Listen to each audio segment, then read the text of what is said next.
If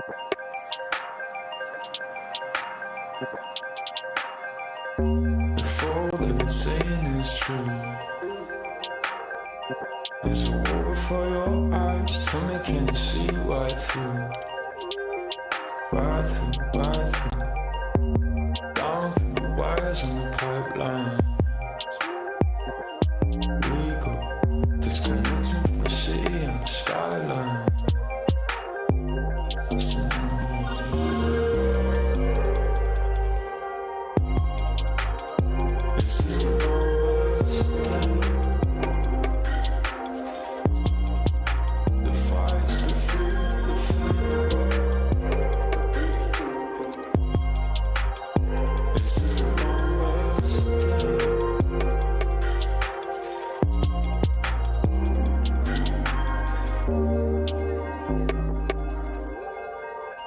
Counting up coins for a soda can,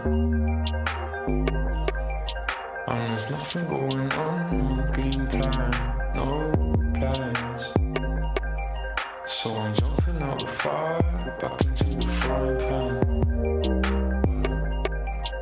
I'm trying to disconnect from the stats and the spray tan.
Added time of 1 minute.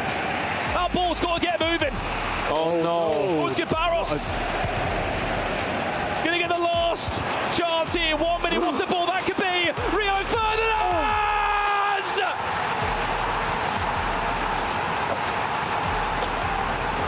Barros!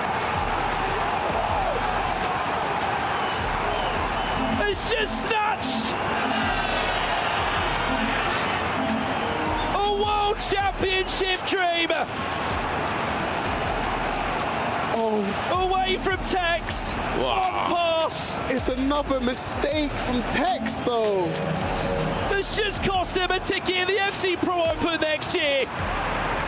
And a semi-final spot here in Riyadh. Get Barros in top. You have to give credit to Gabarros. He's a fighter. I did say he had the next goal in him in extra time, but he's a fighter. He fought back every single time, but I don't want to be that guy. But Tex has just thrown it away in the 120 minute in extra time. It's last attack for a reason. You played a risky pass, and you don't see that from Tex. I'm sorry, I'm actually stunned. Manu's given it away potentially twice anyway. He's got fortunate that time. Last 3.5 minutes. Manu Bishore on his way to a semi-final in the World Championships. It was back in 2023 where he became a world champion, winning $300,000 by a penalty shootout. He would be just 2 steps away from being a 2-time world champion. If he can hold on to this, it really is in his hands now. Doesn't need to score again, just needs to hold possession and look after the ball. That is massive, that throw. Yep. That is massive. He nearly got dispossessed. Yeah. It resets possession. Manu can now hold the ball for the rest of the game if he wants to, all because that went out for a throw. Yeah. He wouldn't have been able to keep it all that time. We're expecting a +2, potentially a +3. And Manu, all you have to do now is keep the ball and you'll be in a World Championship semi-final. Just one win is all Johnny needs, though. Oh. He's hunting for possession. Manu survived 1 minute of the additional. Just needs to hold on for 60 more in-game seconds. Sesko will win it, surely. Sesko wins the battle. Is this Johnny's last chance to roll the dice for an equaliser? To keep his FC Pro World Championship alive. The dream is over. As the only remaining German player is eliminated, Team Liquid through to the semi-finals of Manu Bishore. His story is alive of being a 2-time world champion. Find his way into the box. I do think the game style for Samu wasn't favorable. Really, I think Levy and the way Levy plays is probably the kryptonite for Samu, especially with the 3 midfielders and the 4-5-1. He did a couple of times then, didn't he, to bring him down. He was trying with Nuno Mendes, trying to get a hand of the shirt. It feels, Ryan, like a big, decisive factor in this match has been experience. Yeah, experience and who can take their chances. It's not even a thing where Samu hasn't created. I feel like the start of the game, the opening 15 or 20, he had quite a fair few opportunities with Eusebio in front of goal, and it was just down to the aim. Like there was one where if he aimed it towards the corner, but from the rebound, I think it fell to Ronaldinho, was it? Yes. That has to go in. Even the finesse shot when he finessed it to the post, he opens his body up there. Yeah, it's a goal. Absolutely. You just see these first time through balls. Levy has read the game plan. He's dissected it, and he knows that his semi-final awaits. Team Liquid will have 2 of the 4 FC Pro World Championship semi-finalists. Samu Gamer's season comes to a close, and Levy David is a semi-finalist.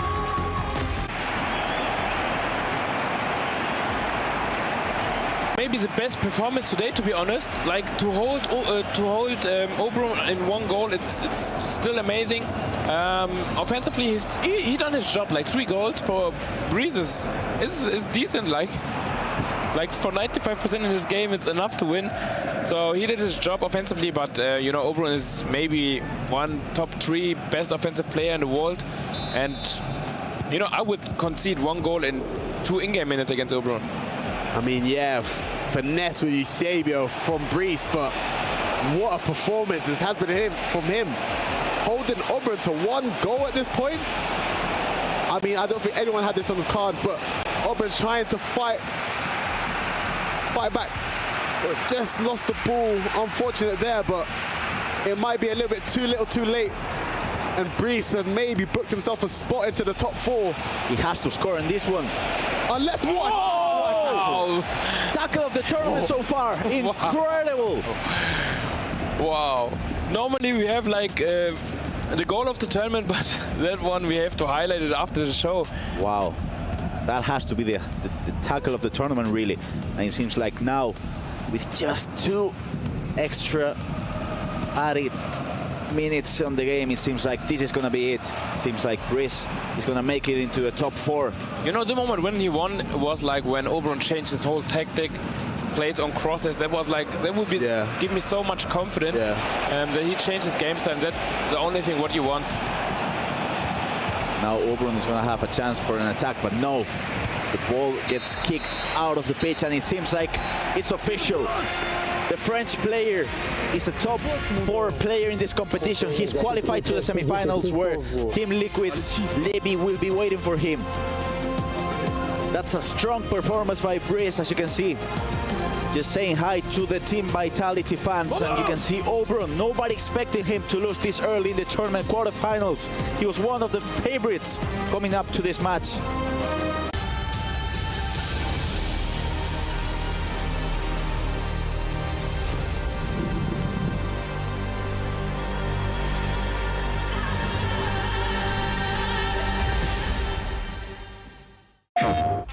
This is Chris. He plays EAFC on PlayStation tournaments, winning FC points, cash prizes, and even a few exclusive experiences easily. But how? On his PS5, Chris launched EAFC, found PlayStation tournaments, and registered. It's that easy. New tournaments daily, win avatars, FC points, and more. Compete, win, and claim your prizes today on PlayStation tournaments. PlayStation.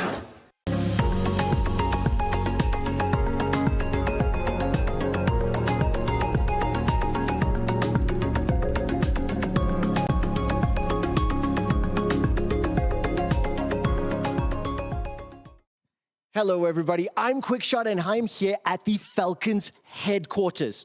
Obviously, you can tell it's very quiet right now because it's the calm before the EWC storm. How about I show you around?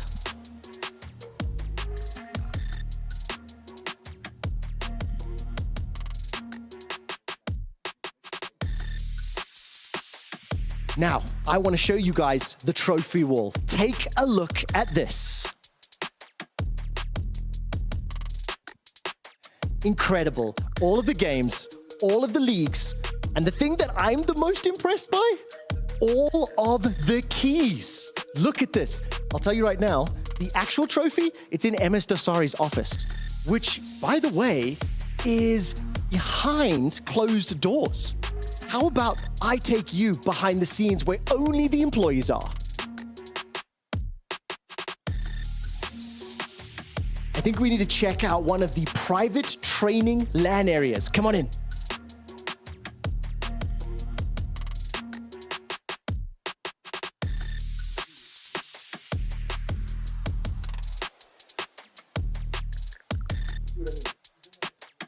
Now, welcome to where the magic happens. This is the business wing of the Falcons headquarters. It's still early in the day. EWC is happening at Boulevard City, so I don't want to interrupt the staff members, and obviously a lot of them are on site at the Falcons Nest.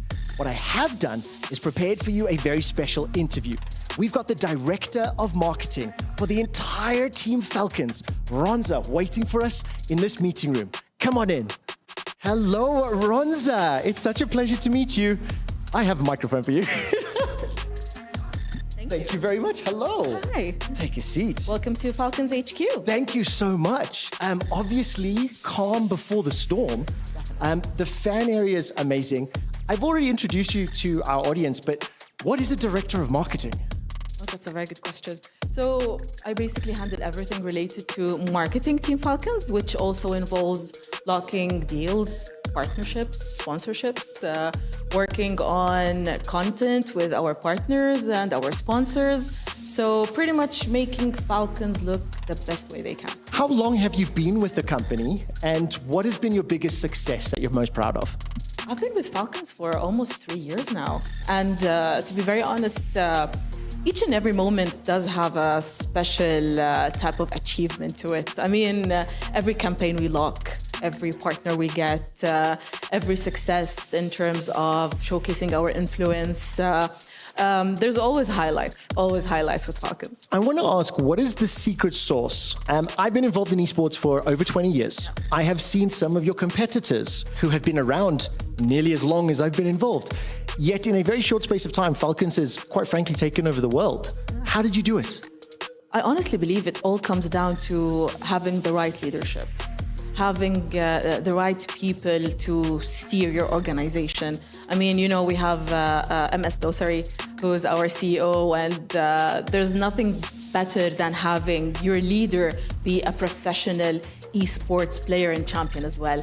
So all that, having the right staff, I do think we have the best staff and colleagues in the world. I have to commend the success. Proof is in the pudding. It doesn't matter the game, whether it's MLBB, whether it's Tekken, whether it's Counter-Strike, whether it's Warzone, you guys kill it. So I've got one last question for the Director of Marketing. What is the future for Falcons? Honestly, I think our aim for this year is definitely for the Esports World Cup trophy to stay in Riyadh. We don't want to give out any trophies for the time being. So hopefully, God's willing, with the fan support and with everything we're doing, that we're going to keep the trophy here. And I mean, you never know. The next steps are just basically keeping our heads up and basically getting as many trophies and achievements as possible. Well, listen, I just want to say thank you so much. You've allowed us into your offices. We've snuck past the staff. I'm going to say thank you. I'll shake your hand once again. Thank you. We'll go back to the show. So there we have it. Falcons HQ Tour, interview with the Director of Marketing, and behind each of these doors are the rest of the office staff. You're talking managers, HR, legal. This is actually the CEO's office, MS Dosari. He's got a bunch of trophies in there, but we don't want to bother him. I want to say thank you so much to Falcons. Thank you to everybody watching, and let's carry on with the show.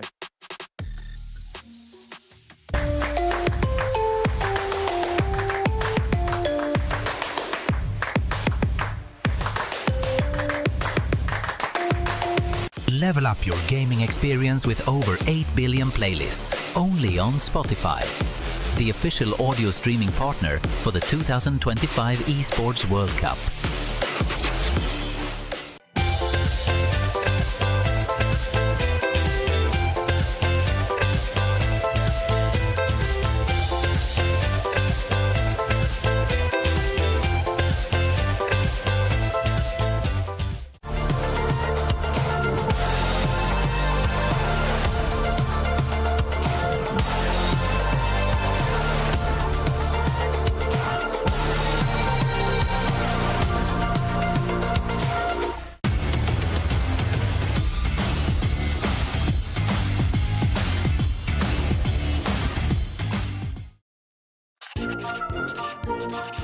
Welcome to the celebration lesson as I'm joined by 3 of our FC Pro World Championship finalists. Guys, I'm sick of these celebrations being so tame. Just, can we have a bit more personality and energy? First and foremost, EAFC Classic celebrations. Give me one each. Write one down now.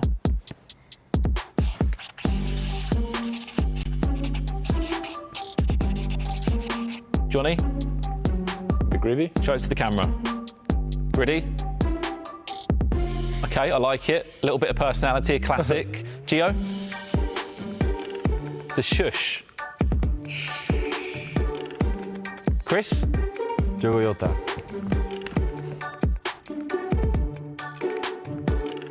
An absolute icon of the game, love it. Okay, right, they're the classics, they're the basics. What about now the stars? Who's a favourite footballer of yours that's got a trademark celebration with a bit of personality? I've got one. Obama. Like it, Gio? I got another one. Who's that? Messi. Johnny? Dybala. Okay, we're getting it. But how can we implement it into your own game? your turn.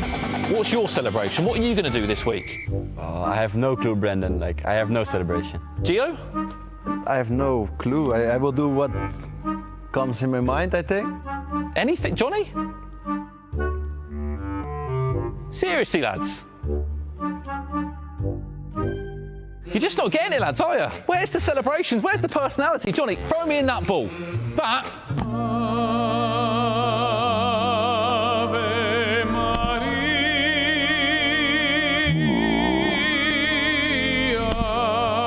Is how you score a goal. And that is how you celebrate. Come on! What is he doing? Bro, this guy should just keep to the podcast, man, I swear.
Oh, what?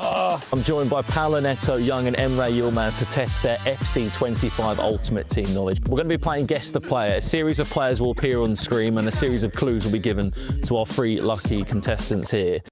Yeah. So basically how it's going to work is when you think you know the answer, buzz in. Here we go then. Round 1 of Guess the Player. There's your first clue. Oh, no way you guys going to say that know the player. No. Okay, we need more. More clues? Yeah, more. Okay, right, we'll give you some stats then. Here's clue number 2. 98. Isak. Emre Yilmaz. Alexander Isak is the first item there. Bro, I'm gonna be the last one, surely. Here we go, round 2, first clue. Oh my god. Lots of different items, of course, from this promo. We'll give you some clues. Here we go, some stats on the screen now. Oh my god. I think one more clue, probably. All right, we'll give you some play styles. Emre Yilmaz. Is it McAllister? No. You're out. You're out for this next guess. Bring in the next clue, please. Benzema. No!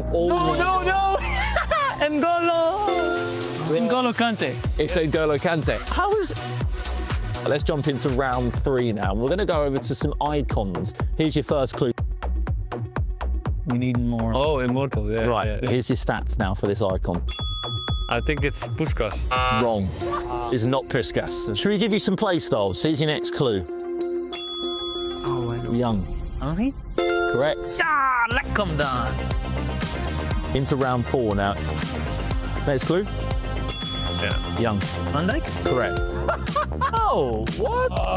He's on a roll. You're for Netherlands, you should guess it. Right, into round 5 now. I don't know what is that. Right, let's give you some stats now. Oh no. It's a goalkeeper. Paolo, who is it? Peter Crouch. It is Peter Crouch. Don't know how he's not a goalkeeper item, but he does. Still a long way to go. Right, into round 6. Back to some icons, I believe.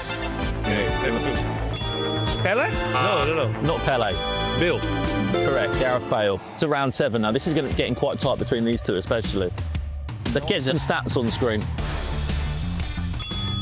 All right. It is. I'll tell you what. Easy. You're on 3 points. Young's on 3 points. Paolo, you're out of it, unfortunately, at this point. The deciding round, the final round of Guess the Player, Winter Wild Card. Let's get some stats on the screen. Somebody's gonna win. Surely. Right, we'll have some play styles and hopefully we'll get a few guesses off that. No, right, this is it. Emre Yilmaz.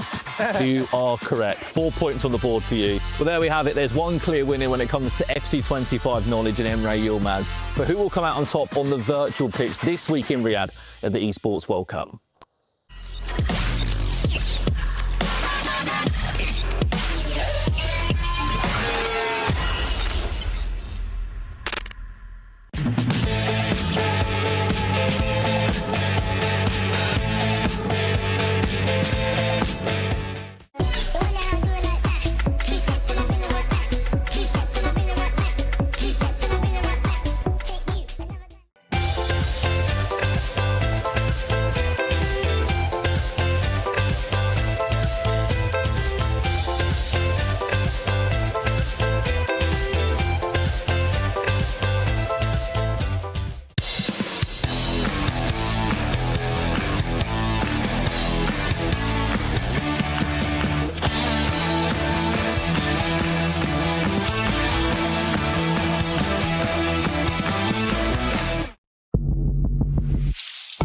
To represent Brazil is a really big thing for me. I was born in the US, but my whole family is Brazilian, and I have a really big attachment to the country and feel like a true representative of the country. So for me, it's really important to just out in these tournaments, have a good vibe, have a good energy. You know, we are a footballing country. We have 5 World Cups in real football, and that type of stuff, it sort of carries over to FC and to the way we play. So just try to translate it the best I can to what I do. Something Brazilian about my playstyle is definitely the skills. I use Ronaldinho most of the time I can. I use Neymar most of the time I can. Every chance possible, I'm trying to do a skill. I like to make the goal look pretty. I grew up playing football, you know, just trying skills and just try to incorporate that into my game. And then personality-wise, just a good vibe, man. Try to treat everybody nice, be welcoming to everyone. And I think that's what we as a country are known for, and just try to bring that out here.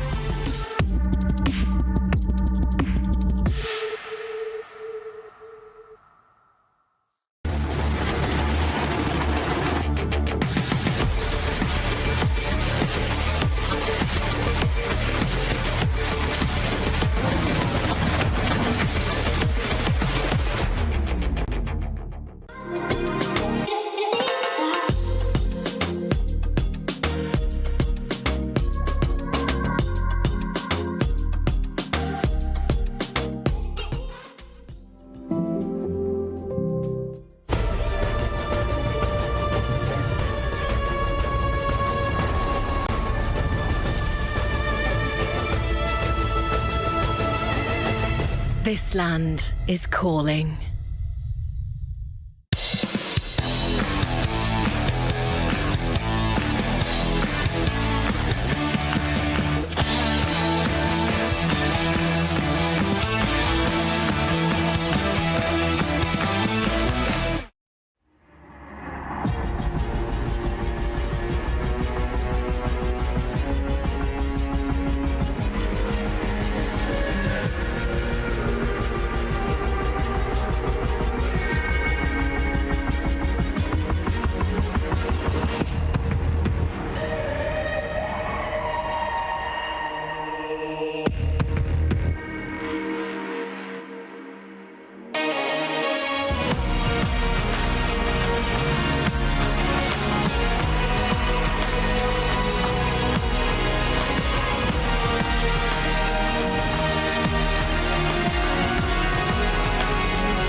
Welcome to Riyadh and the last stop of the FC Pro 25 World Championship. Over 32 of the world's best players took to this pitch, and over 400 goals and 52 matches later, we are down to the final 4. Last night, one of them edged out a victory by a single goal. Another 1-3-2. What is going on? The only remaining German player is eliminated. The third dropped 5 on command.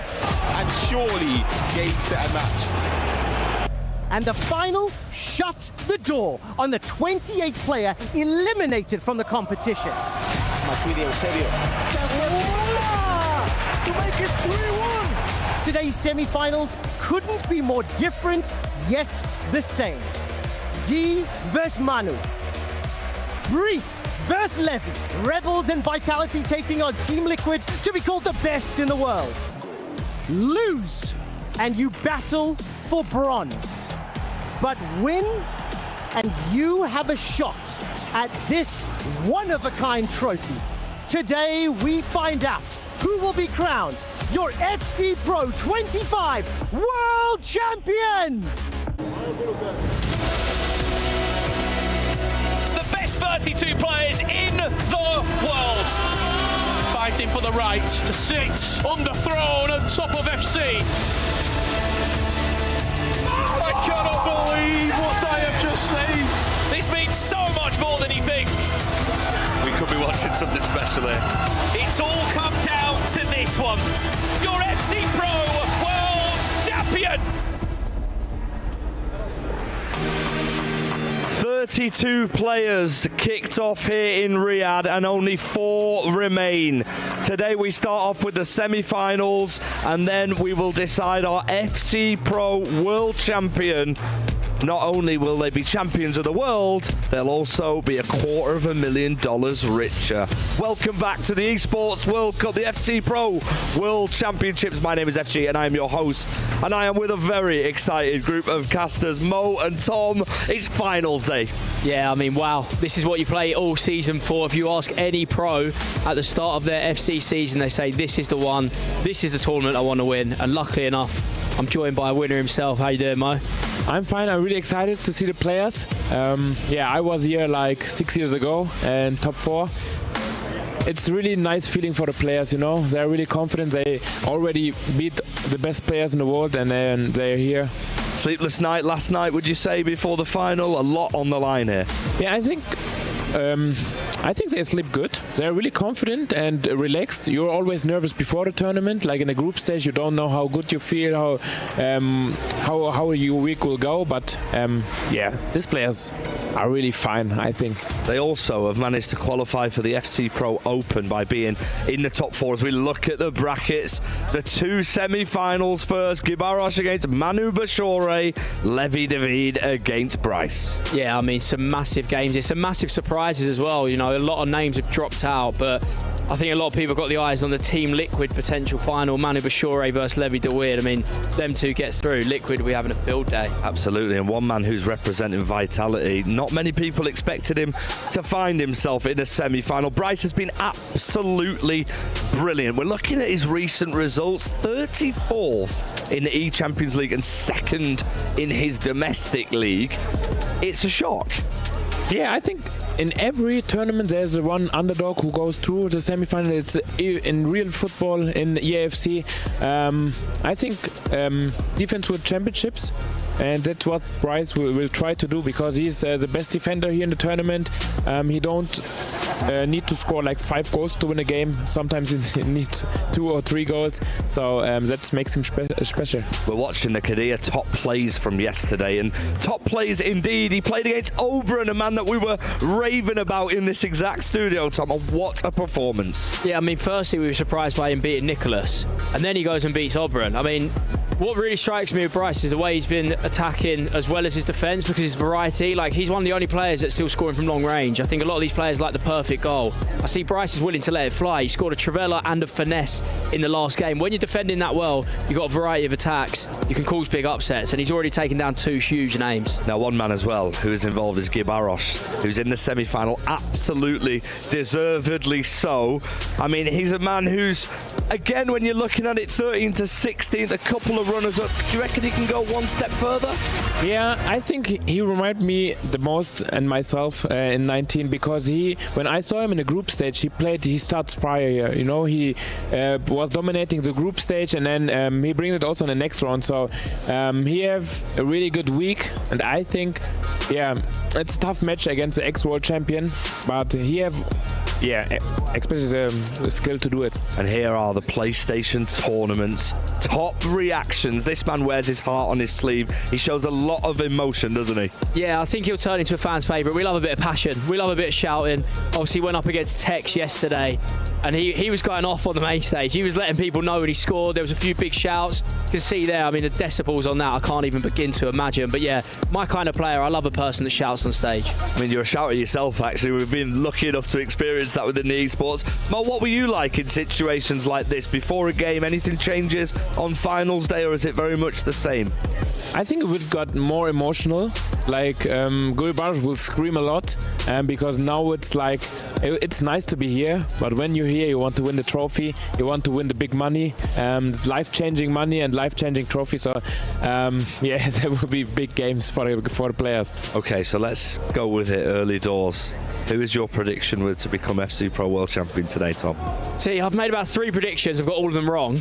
I am actually going to go for Levi de Weerd on the basis of how he dominated Samu Gamer yesterday. Plays complete control. I think it's Levy's time to win something as well. He's been knocking on the door. He's won a few online tournaments. I think this is the time he steps up and really announces himself as one of the best players to ever play the game. Mo, quickly, who do you think is going to win? I think Levi de Weerd will win. He won a lot of tournaments before, not the World Cup, and I think he will win against Gulbars in the final. Manu Bashore also has the opportunity to become the first ever 2-time world champion here in Riyadh. Now, we've been grateful to catch up with these guys.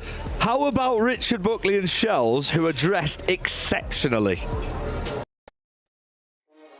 Yes, FG, we dressed up here. It's Championship Sunday, myself and Shells, and what a weekend we have had here. We've got the totem in behind us, where yesterday we saw 2 more esports teams solidifying their wins. It was Team Secret in Tom Clancy's Rainbow Six Siege X, and over in Call of Duty Warzone, Twisted Minds, and we're about to find out which team will make their mark here. EA Sports FC 25. Statistically, Team Liquid are the team to beat, Shells. I mean, yeah, they've got a 50% chance of winning this whole tournament. Obviously, Manu Bachor and Levi de Weerd representing Team Liquid.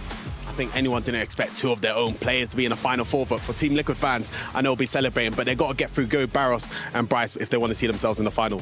What they've been doing over these weeks, Team Liquid, is assembling incredible teams. You can see they picked up the win earlier on with Magnus Carlsen in chess. They also picked up the win with Mobile Legends Bang Bang with another Team Liquid performance. That would be almost unthinkable if they were to win another game, and then they've also got so many matches left.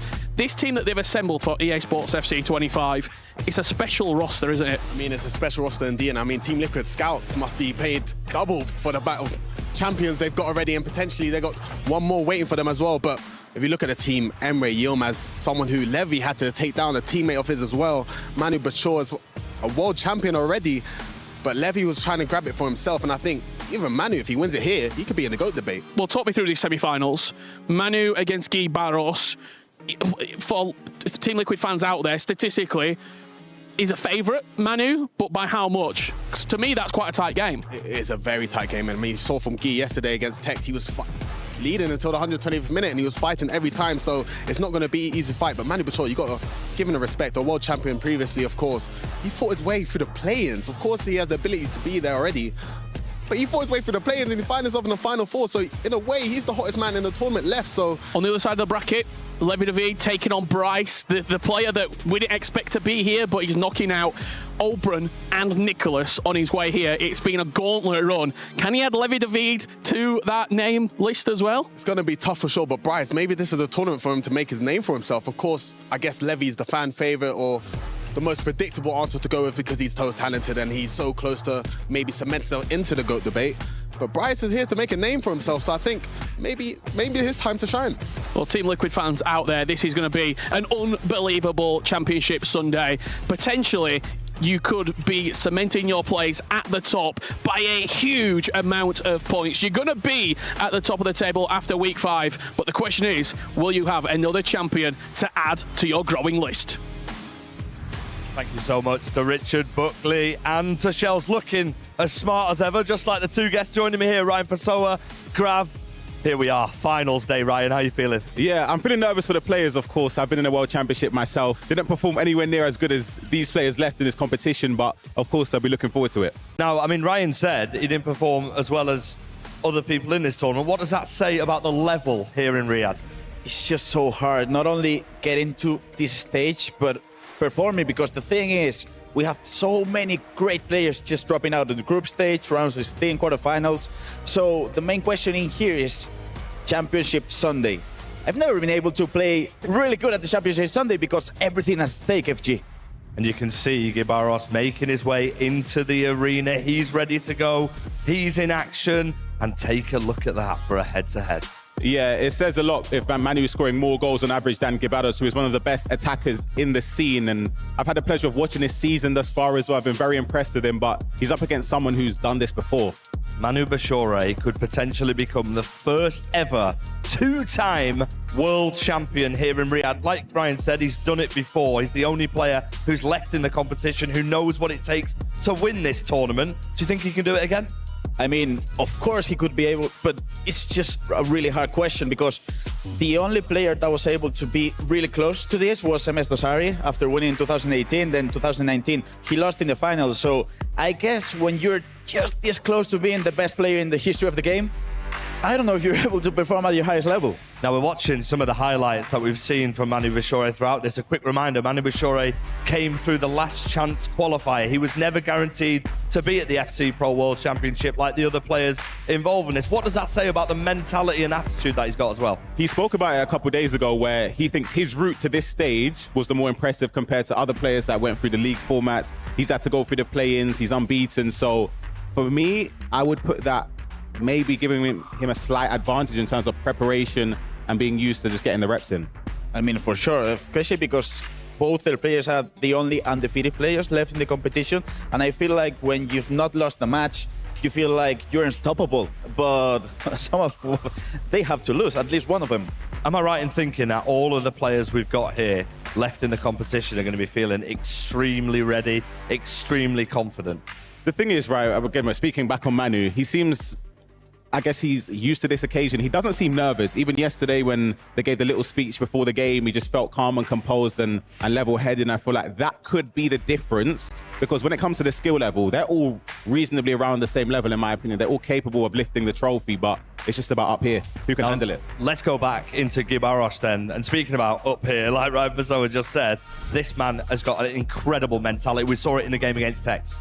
The only thing missing for him might be his defense, his last couple of matches, because mentality-wise, he's been perfect, really. I mean, the way he performed against Tex in the quarterfinals, I mean, it was impressive. Probably the most impressive performance in the whole day, I would say. But for me, the main thing about him is his defense sometimes is there, but sometimes isn't. So if he misses a couple of tackles against Manu, he'll concede a goal. He has to be perfect. You say that, but I mean, usually he is defensively quite strong, isn't he? That Tex game was sort of a little bit unlike him, especially what we've seen in this tournament. And Manu Bashore, he's ruthless, like Grav just said. Yeah, Manu's dangerous, but for Gibados, as we mentioned already, I feel like that game against Tex was sort of he rose above an obstacle that was in his way, a mental barrier where he's played against somebody and defeated someone he admired. For me, if you're able to do that, you're able to do anything in this competition. Semi-final time is fast approaching. We are nearly there. Quick prediction from you, Grav. How do you see the first game going? I feel like Manu is just too strong, and not only he'll be able to beat Vigarros, I feel like he'll win the whole tournament. Ryan?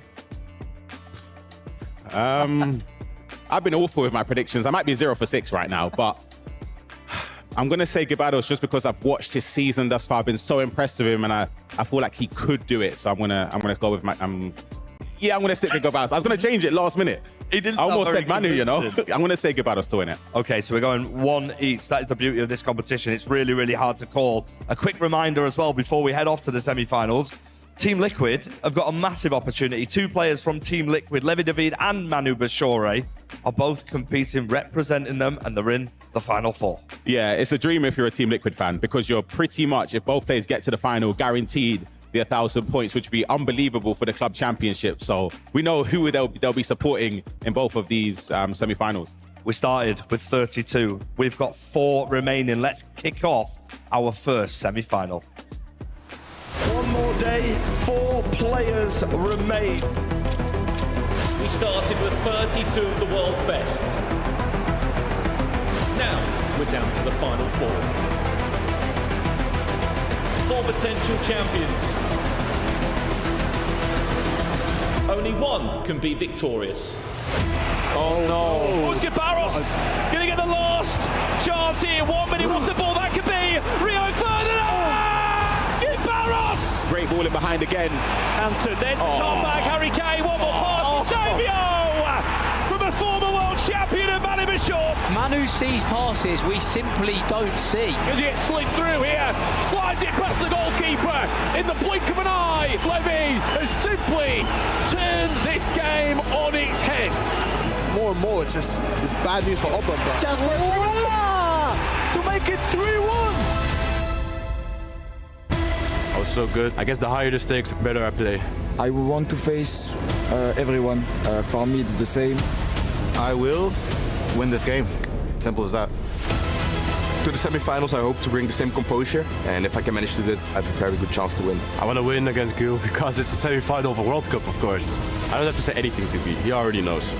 Guy's a world champion. I'm coming in here, I think everybody's saying I'm the underdog. I've been playing well, been beating the top guys. No, it's just one more on the list. To the semi-final, I will bring my control of the game, my calm, and of course my passion and everything. Greece, this is gonna be an inside joke. Don't eat too many pizzas, bro. I don't think I need to prove anything to anybody, but I'm so confident I'm gonna come out and get the win. Obviously, we'll go to win this game. Yeah, it's my dream to be in the final again. Let's try, let's give everything. Let's go!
Thirty-two players down to the final 4.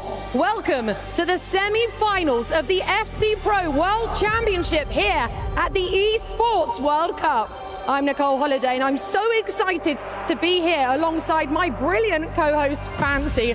What an unbelievable tournament it has been, and tonight we will be crowning our world champion. Absolutely, and it's going to be a new one because we've had so many upsets, so many drama, and so many big names are already gone with their keys being crushed right here on this stage. And let's not forget, a win here is worth $150,000 to the grand final, and so many crucial club championship points for Team Vitality and Team Liquid. So Nicole, let's kick things off. Let's do this. This is our first semi-final. Please welcome to the stage, Guy Barros! An unbelievable tournament from the Brazilian, defeating Tex to book a spot in the semi-finals. He says he is in the form of his life. Can he continue his incredible run?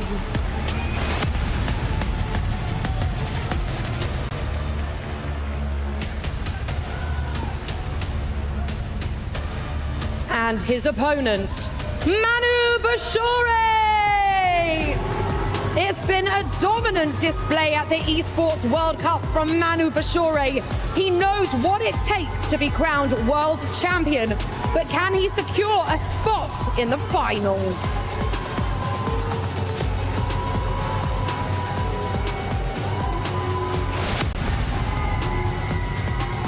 Guy Barros, Manu Bashore, come closer.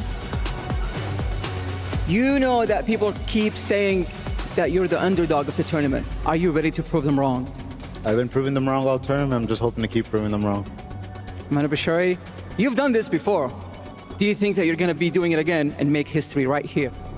If God wants it, then yes, but first game we have to, of course, it's going to be difficult. I know it's still long and it's my dream, so let's go for it. All right, best of luck to you both. Please shake hands and take to your seats as we send it to our casters and start the show. Well, another year passes and another Championship Sunday has arrived here, this time in Saudi Arabia, for the biggest day of the season.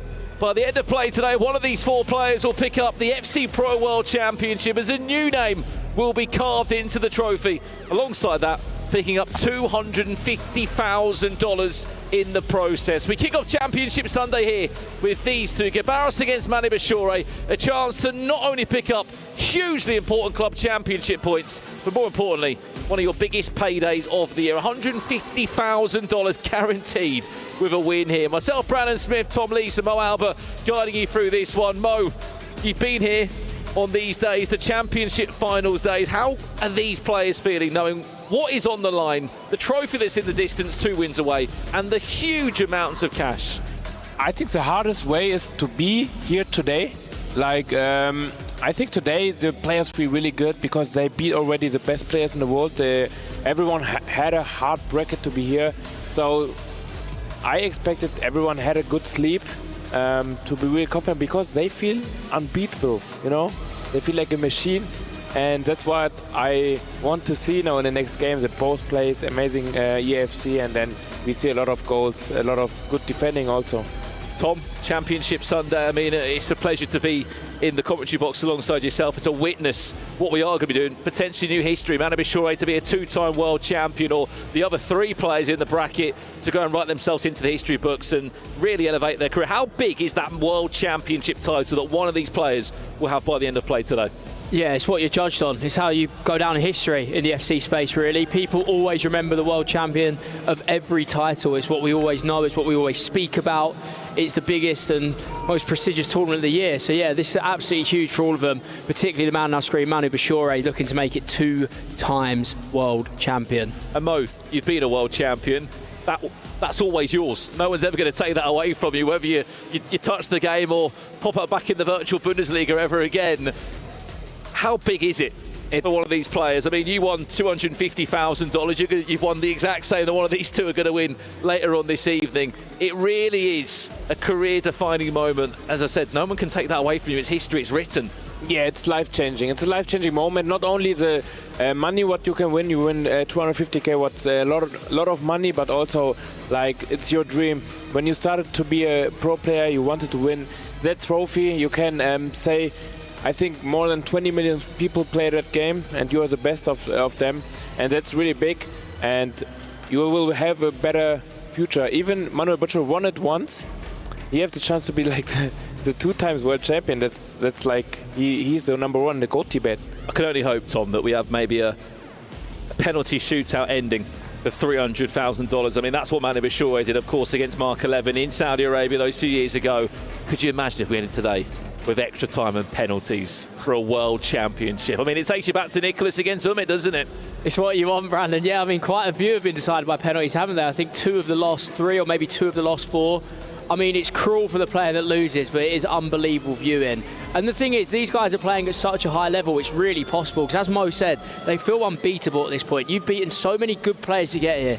You feel like no one can stop you. So we're going to see some really high-level gameplay, and I wouldn't be surprised if we see a pen shootout today at any point. It feels like really in the percentages here, Tom, of the difference between players. The fact that you've survived for Manu Bashore, a player that was knocked out of the FC Pro Open, didn't go to plan in the Premier League with Liverpool. He might not have even been here a few days ago. He qualified on Sunday in another arena here in Riyadh to get into the World Championships. He was never even on the list of the 32 originally. Another day, he wouldn't even been here.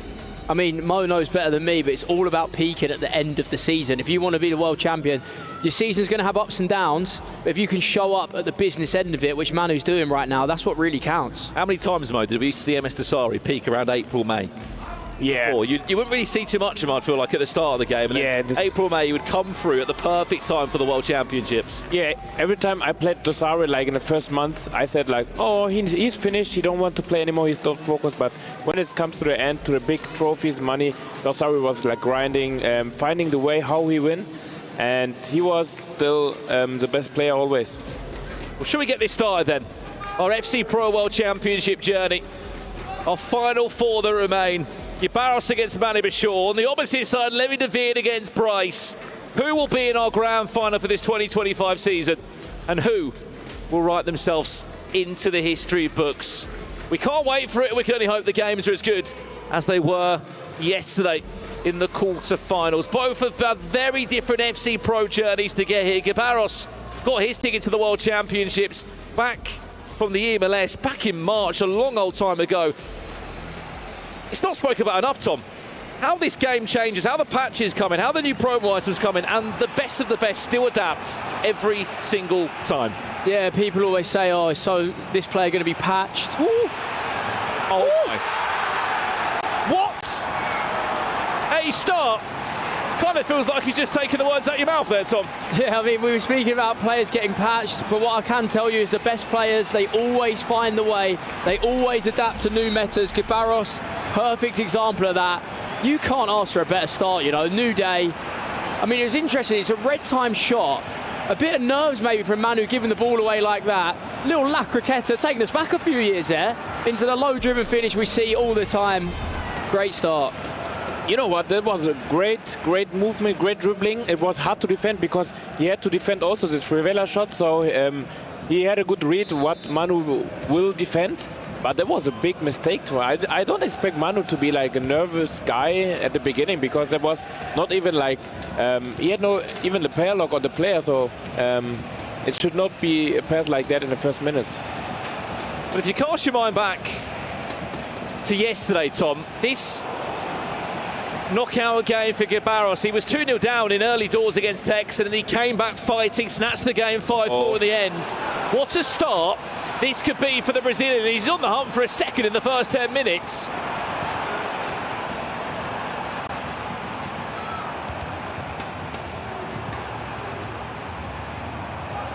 Barros still building. Speaking of that second goal, Harry Kane unable to find it, but the point I'm trying to say, Tom, is how important is it to start early, especially against the former world champion like Manu?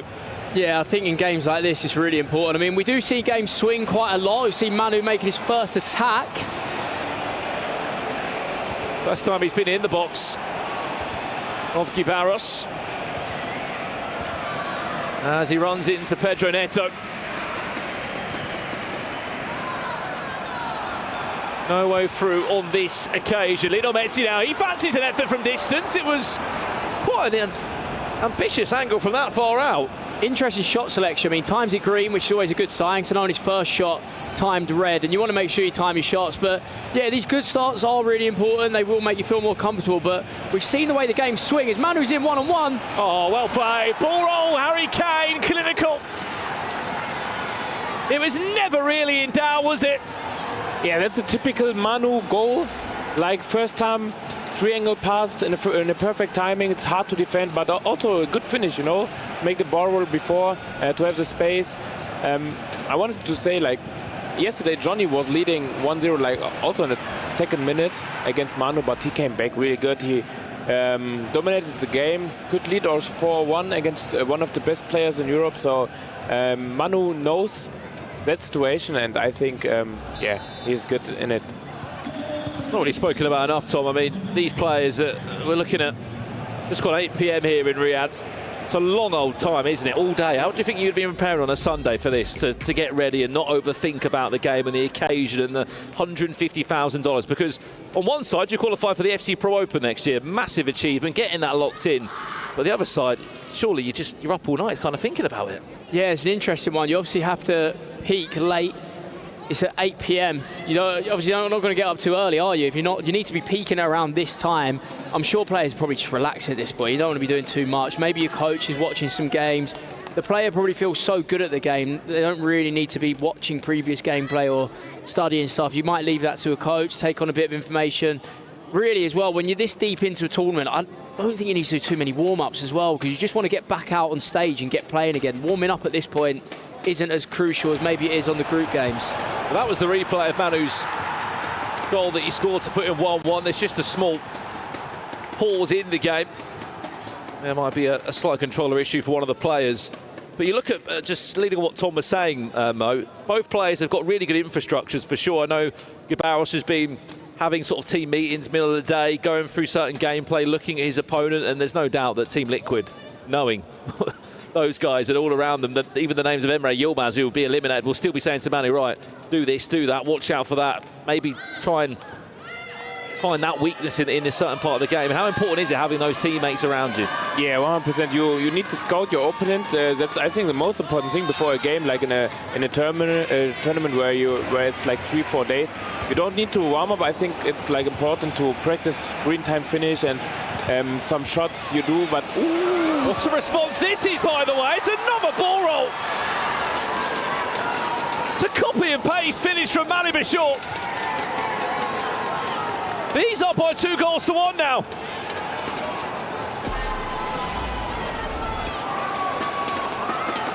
He's very identical, Brandon. 2 finishes exactly the same. He comes in, there's another through ball that's quick. We'll get a replay up here. Look, it's just the same kind of goal. Look, quick through ball, first time. Ball roll finish that Manu's obviously practiced really well, knows how to deal with them one-on-one situations. He's flipped this game on his head in no time. That pass from Harry Kane, by the way, is that a little back kill?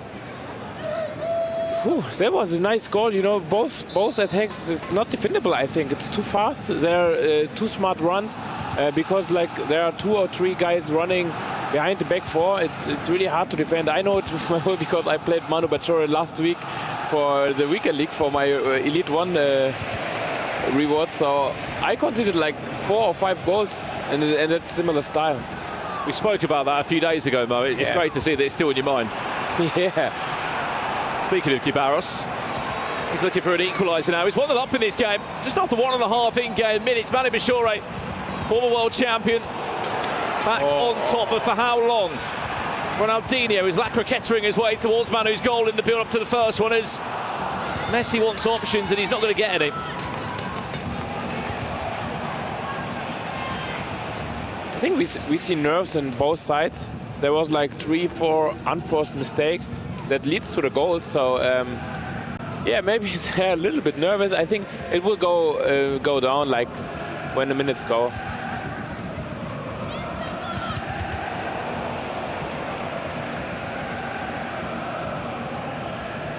Although he's had a slow start, Tom, Manu has really got a good foothold in this game. He's grown into it, hasn't he?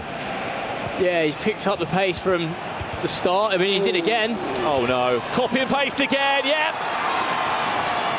If it's not broken, why fix it? 3 times. It's 3 times we've seen the same through ball. I mean, Gabaros isn't comfortable here. You can tell he's not quite tracking the runs, not understanding what Manu's going to do next. I mean, after a really good start as well, Manu's completely unsettled his rhythm. And yeah, 3 goals very similar. I mean, a different finish this time. We see a low-driven Trivela. But Manu's setting up these runs really well. You can see he sets Kane off there. Oh, it's inches. Wow. Oh, I wouldn't want to be the linesman in that situation. That's perfect. You know, it's not. You can't defend it. It's too fast, too perfect. Like normally he plays first the striker and then he sends his right wing and left wing, but now it was like the different option. He sent his striker and played the other way. So I really don't know how to defend that attacks. I think I agree with Mo that the variety in attacks, when players can do more than one different variation and they can hit through balls at any angle, that's when you really feel it. And Manu's showing us why he's one of the best here, the variety in attacks. As Mo said, you track the right and left, and then he can come through the central as well. It's really hard to deal with. Can we just have a word on that in-game item, by the way? Harry Kane, Tom. It was crossed all 4 players' teams in the competition still. Out of a 50 million coin budget. I mean, incisive pass plus, it's so key on the striker now because of these through balls, because the way it sets up, that's exactly why he's being used. And at 23k, barely takes up any of the budget. Yeah, I think he and like Messi are really the most strikers used because they have like the tiki-taka and the excessive pass, so that combination is really dangerous. And of course they have like great attribute on finishing and pace. It's so interesting though, Mo, how the teams change from start to end of the game. Of course, we know promos and play styles dictate that, especially more than most. The 5 play style pluses, or at least 4 you see across most items now. Yeah, I think we saw like every month it changed. Like there was some times where like the rapid play style was the most important, then the finesse shot, and now it's really the incisive pass with the tiki-taka trade. Like every player has in the pro level, you have to have this both play styles. Here's Manu. Unbelievable start. He's had in a semi-final of the FC Pro World Championships. Believe it or not, since he won the World Championship back in 2023, he hasn't won a single individual tournament. He lost in the EWC final last year to someone else who's in the top 4 here, Levi de Veerd and PH Zin. They were a duo at the time of Ajax. He came across to the Premier League this year. And although he's been in the FC Pro Open, he hasn't been able to go extra mile. Same goes for the Champions League. Speaking of which, Manu is Sabio. Could be a tap in, it is. Manu Bashore is having quite the semi-final at the moment. 4-1 he leads in the first 30 in-game minutes. Looks like something's rocked Gabaros. He looks really low and really down in his chair. You saw his 2 coaches there trying to G him up. And it looks like a little error at the end again where the ball's rebounded and he's given it back to Manu. We'll have another look. I mean, firstly, to let him shoot like that's not great. But then there, you see, like just a little bit, maybe if he's a bit sharper, he can just clear that and not run into him. I don't know if I'm being harsh, but yeah, you can tell, look, he's not happy. He knows he can lift it, and we're going to need a big turnaround here. Yeah, RB Leipzig. Ferminator or Daniel watching on there, a Dr. Nightwatch, who has been a huge part of Gabaros' journey. We said yesterday, Tex had a big lead against Gabaros, and Gabaros always came back. But I feel like the energy is not the same today like yesterday. He was like, his confidence level is not that big. But he needs like 1 goal, and then I think he will be back.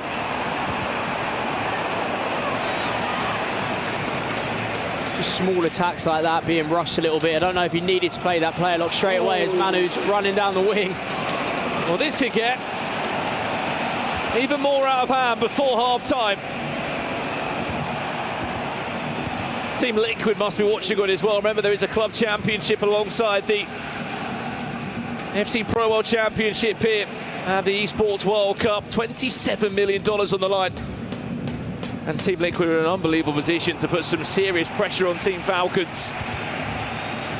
A win here will guarantee them at least 750 club championship points, regardless of the result in the grand final.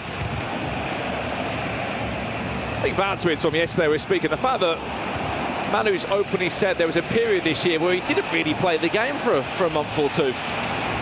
It's a long season, you know. It's a long season. There's highs and lows. Ooh. I don't blame him, in a sense. You can't be at 100% all season. I don't think we've ever seen a player just dominate the whole year. It comes in peaks and it goes back down. I think Manu, maybe that break after the Pro Opens helped him come back with a bit of a fresher mindset when it comes to the business end of the season. You know, some players might be burnt out by now. They think, oh, I've got another day of practice. You know, it's been 9-10 months since I started this. Maybe the break served Manu well. At the moment, he looks flawless in this semi-final mode. If you're on the side of Gibaros here, I know you have been a massive advocate for him yesterday in that game against Tech. You backed that he was going to win. With 3 goals down, how do you get yourself back in the right mental capacity for this game? No, to be honest, I think he needs Manu to, like... Manu is too good, actually. When Manu keeps up that play, you have no chance to come back, because that's the best EFC I'm seeing this year. So I can't be harsh to Guibaros because Manu is just too good. You have to make him uncomfortable, you know? You need to score a goal, I don't care how, with a corner, free kick, and then maybe it starts from there. I don't think he's going to get a goal before half-time here, and it looks like he's going to be going into that pause or break with a 3-goal deficit.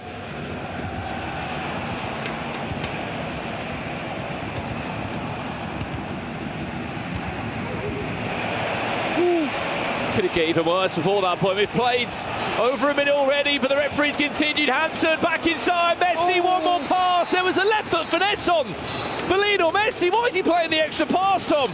He's too good for himself. He's tried to overcook. The chance is so open. That could have been Manu's moment to book himself a place in the final. On the opposite side, Mo, how big of a lifeline could that be for Gibaros? Because he should be really going into half-time with an extra goal down. Yeah, I think that was really good for him. He's still in the game. We saw yesterday Manu also missed a penalty to go up 4-1. And then Johnny came back from then. It was a close game, so it's not over now. But you surely have to score this goal. But it's amazing how he plays, how he fast. The attacks are really fast. Tiki-taka playing, long shots, first-time triangles. That's everything what you want from a pro. And I'm really impressed. Half-time thoughts, Tom, 45 minutes in. You sort of forget that Manu went down 1-0 in 1.5 minutes. It didn't really bother him, did it? Because 5 or 6 minutes in games later, he was back 2-up and he was cruising. It's the way he scores the goals as well. It's not like cheap goals. It's really good FC. It gives you a load of confidence when you score a nice, clean goal. Manu's had a lot of them. I mean, it could have been the cherry on the cake, the 5th one. That extra pass was nice. He just rushed to finish in the end. I mean, he could have gone for Messi. He could have taken a touch, Eusebio. He almost had too many choices. He won the ball back high here as well. Yeah, we only speak about his offense, but I don't remember like Guibaros had a really good chance after his goal. So his defense also completely there. And he's sharp, he's good in a pressing moment. So it's an overall package from him. I think as well, Mo, you know, players that can press and players that can trap you and make you feel suffocated, they're the really good players, right? Like any player that's dominated FC, like Anders, Tex, Dosari, even yourself, Mo, it's that high pressure play that does it, where you feel like you can't do your simple stuff. You try to play out, you can't. At what point do you make a change, Tom? You've played the same tactics all tournament long, you've been used to it at work, and you're not used to being in a position where you simply can't play the way you want to play. I know it's 9 minute halves, so I know there's a long time left to be played, but at the moment, he's not had much joy. Give it maybe 5 more minutes if there's no sign of improvement. Although this is a start, like he's building a decent attack. Again, just not quite there. I mean, yeah, maybe between 55 and 60. Because he's not really breaking Manu's rhythm. It's not about, like, getting to the box. Manu's in a real rhythm here. And it kind of feels like he's just waiting to score the 5th goal. Next goal is huge if Gibaros wants to keep his World Championship dream alive. Could this be that moment to do so now as Ronaldinho finds himself a little bit isolated? He's down the byline, Manu weathering the storm without real any doubt there. It's another clever pass, and this team of the season, Harry Kane, is having all the joy in the world. Still, fortunate enough, Vicario just does enough there to keep Gibaros in possession. Simply outrageous what Manu's doing. The timing of these passes, the quick player lock there is just, as Mo said, this is a really, really, really high level of FC, and Manu is peaking right in the right moments, you know, coming to a semi-final, playing some unbelievable stuff here. Eusebio, okay, a little scoop turn from the English forward who's been full of goals. There's a pause come in. It's not coming from Gibaros, believe it or not. It's coming from the side of Manu Bishore. Speaking of Gibaros, this could be a chance for Lionel Messi! Blazed over the bar! I don't know what I have to say, because, you know, the goalkeeper was not perfect. Like, the goalkeeper waiting with like some chips on it 2 minutes before, so the right corner was free. I don't know why he rushed his shot. It's red time? Yeah, red time. Red as well. Ooh, I think he chose the wrong direction and red time finish, so there was a chance to come back, because before that chance, it looked like Manu can score like 7 more goals. It's just perfect EFC from Manu, so you need to make that shot. He's not got that on target. You think he's going the opposite? Just rushed, just forced, just no composure, really. Sums up how he's feeling, really, doesn't it? If you had to ask a question, how's Gibaros feeling right now? Probably pretty stressed, probably quite nervous, and you've just probably seen that in the timing of the finish, Mo. Yeah, I think he was surprised that Manu moved his goalkeeper in the right direction, then was like rushing that time finish. You can tell what game he's in, Tom. I just saw Manu off camera celebrate that miss. It's like he's celebrating every tackle, aren't you? As every minute he's getting closer and closer towards a grand final.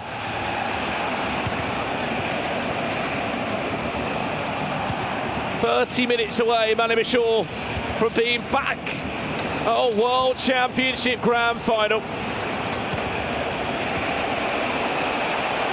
Coutinho tried to just dink that into the path of Harry Kane, and it really is teetering this on Manu scoring a 5th. I feel like that was the chance to Gibaros, you know, with 30 minutes to go, to make it 4-2. You're right back in the game, and it's one of them where if it gets saved, if it's good goalkeeper movement, you know, if it goes out for a corner, you say head up, but to miss a chance like that, it plays on your mind. You're really doubting yourself. You know, he's obviously not playing at the level he wants to be at anyway, and then timing red like that, in a moment like that. Oh. Where's that one going? Konate brave.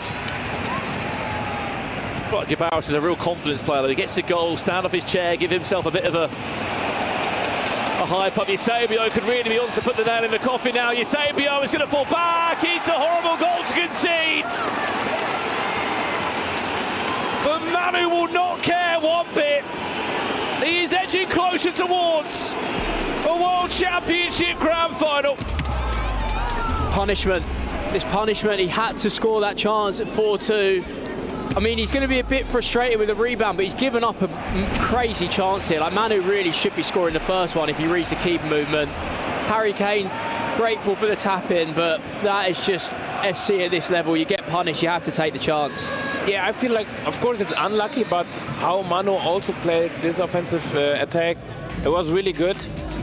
Just choose the wrong direction at the attacking, but he don't like had a red time finish. So when the direction is in the goal, you have the chance to get the rebound. But Gibaros, yeah, it was red time, go like 5 meters behind the goal. So that's not easy. He's had 2 of those, hasn't he, Tom? I mean, they're never nice to concede, let alone in a game that is your biggest in your career. I mean, you can get frustrated, but you also think like you can't give up a chance like that in the first place. I know he's had good keep movement, but the main problem is he's let Eusebio in 12 yards away from goal. I don't think pros get too annoyed at rebounds sometimes if you're giving up a chance like that. You kind of just think, well, he had a massive chance to score anyway. And yeah, what Mo said, like if Gibaros times his one, you know, maybe gets a rebound there and he's timed it red, gone over the bar. Manu goes to the other end, hits it yellow, I think it was. Still not the greatest finish, but you just can't give chances like that away, because even if it is saved, it falls back to him like that. And I think that is the moment that Manu's secured himself into the final. Quite a lengthy pause now, as we said. He's under 30 minutes away. It's a 4-goal swing, Mo. I mean, we've seen comebacks in our time, but against Manu, who's been pretty much perfect defensively. Yeah, it's hard, to be honest, but still possible. I think I had one like 5-1 against Ustun sometimes, but he's also a player who's really offensive and not a defensive mind guy.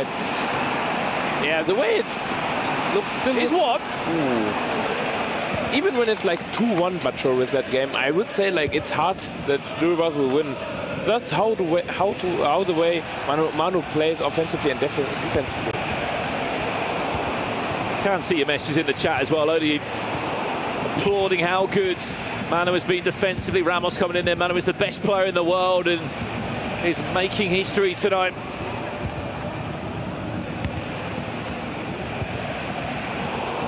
Can't argue with that. With the performance you've seen so far, you wouldn't believe that the last few days he's not actually been that well. He's been struggling with a little bit of a fever. It's not affected his FC at all, I'll tell you that. It's Messi, got a little bit of a mazy run now. Gibaros to get one back, and as good as it is, he can't find a way through that corner, lofted in. Mickey van der Ven clearing away just as far as Gibaros' Ronaldinho, and the confidence it must give you, Tom, when you can weather every storm that comes at you and you can get the odd bounce, you can time the tackle well. The confidence is just beaming from him. I think Manu knows that as well. But a couple of defense, he will break him off in the end. Like, he will get a counter-attack and finish this once and for all. All he has to do is keep winning his tackles like that. I notice it with the Team Liquid guys. They're so good at like making sure they control the game and then pick you off on the counter-attack. We saw Levy do it once or twice yesterday. Just, yeah, it's a long way back for Gibaros. I don't think it's going to happen. Sometimes you find opponents like who suits your gameplay. He played now Gibaros yesterday, Johnny, both playing like fast counter-attack gameplay. I think it will change in the final. Either Levi de Weert or Breeze playing really slow, control the game more, have more ball position. So I think Manu needs to adapt for it tomorrow. But when he plays like that, to be honest, I don't think Levi de Weert and Breeze feels really confident playing him.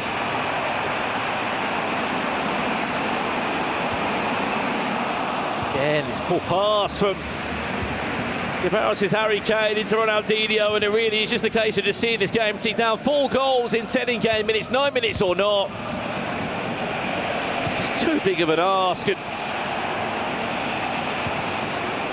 I mean, Mo, you probably know from when you played him in FUT Champs, but he ain't going to stop now, is he, Manu? No, he want to score. He want 10. To be honest, he would try it. I think for Gibaros it's important also, even it's like it feels impossible to score 1-2 more goals to like the end tournament like a little bit better, to have a better feeling going home.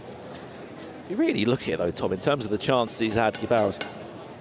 There's about two or three good chances, if that. He's not really had anything. Yeah, I mean, we talk about a big chance. He was 4-1 down. Manu's not giving much up at all. And that's where Manu can really express himself in attack. I think once you've locked down the defence and you're happy with your player switching and you're tackling, you know you're going to keep having chances to attack. So you can be as creative as you possibly want because you think, all right, well, this one doesn't go right, the next one will, and I'll get you at one point. And I think, yeah, if you ask any top-level player, they lock their defence down first, feel comfortable with that, you can completely express yourself in attack, and that's what Manu's managed to do in this game.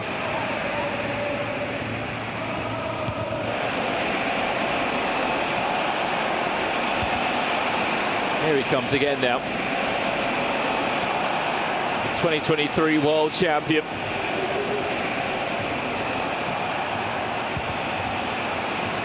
He'll be one game away from writing himself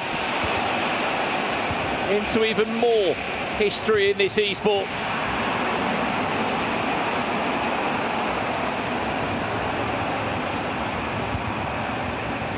How hard is this as well, Tom, to be in a situation where you know the game is done? You've got to play on for the sake of being a good sportsman. Yeah, it's difficult. You just have to keep playing, just in case you can get one, just in case something happens. But really, I think regardless, I mean, that tackle's definitely secured it. With 5 minutes left, maybe 7 minutes included added time, there is no way Manu concedes 4. Also, how great it is for Manu. Just gets to chill, express himself and get ready for the final.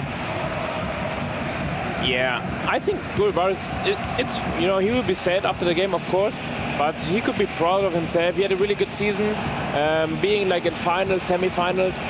I needed also like 3 years. I was 2-time semi-finalist before I won the World Championship, so he needs to learn from that, to see what he did wrong, and then come back next year. He will be in the Pro Open, so he secured his spot yesterday, and I think he will have a good chance next year to maybe win the whole thing. Especially after the start that he had. He only scored after just 1 minute 30 seconds, and you only us telling him what went wrong. And you are right, Mo, in weeks to come we'll look back and think, you know, what a season this has been for me.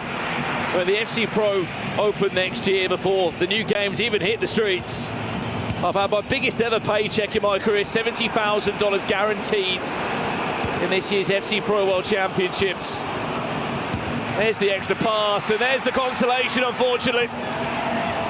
It won't be anything more than that. Manu Bashir will be progressing through to a grand final here in Riyadh. And we will see him later. Like, we have a match of the third place, and then I think he have a good chance to have a good spot here in the tournament. I think it's a big game also. Like, you want to be the third. Well, the prize money stays the same, Tom, but of course there's those all-important club championship points on that third and fourth place game just in a few hours.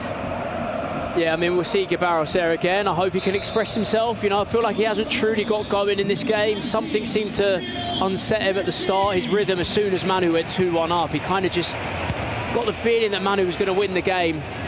And yeah, Manu, wow, what a performance, by the way. He was unbelievable. Absolutely perfect from Team Liquid's Manu Bashir. He's into the grand final, and he's just paid himself $150,000 before a ball's even been kicked in that huge matchup. The question is, who will he face, Larry David or the Frenchman in Bryce?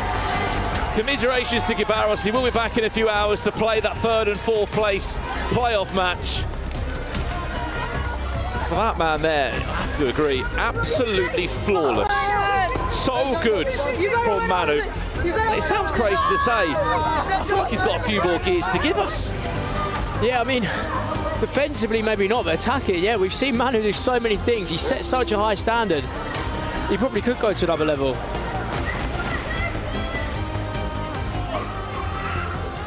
Manu Bashir, congratulations. You have just booked your spot in the grand final of the World Championship. How does that feel? Yeah, it feels like a dream, It's my dream, of course, to win it again. And maybe people didn't expect it this year, and that will make it even more beautiful. Talk me through that performance, because that was so dominant from you against Gabarros, who is an absolutely quality player, and we've seen how good he's been in this tournament. Yeah, I think we have kind of a similar style, and I backed myself, so I was like, yeah, let's just go for it. I defended a bit better. I think I caught him off guard 3 times with the same ball, the first 3. And then I think my 4th and 5th were a bit lucky, and that gives me a little time to breathe, or a little like space to breathe in the game. Gives me the opportunity to take time out of the game, and as long as he just doesn't score that goal, it's going to be long for him. He'll get frustrated, and yeah, really happy with the performance, and especially after going down 1-0 immediately. So nice. I imagine you'll know this, but that win has secured you $150,000 and 750 club championship points for Team Liquid. That's pretty a big deal, right? Yeah, you have worse days. You have worse days to have, but for me, the trophy is like, I want to make history. I want to be the first one to win it twice, and that's for me what counts. And do you think you can go on and do that? Yeah, of course. Okay, it is time to crush the key of your opponent, Guy Barros. You know how this works.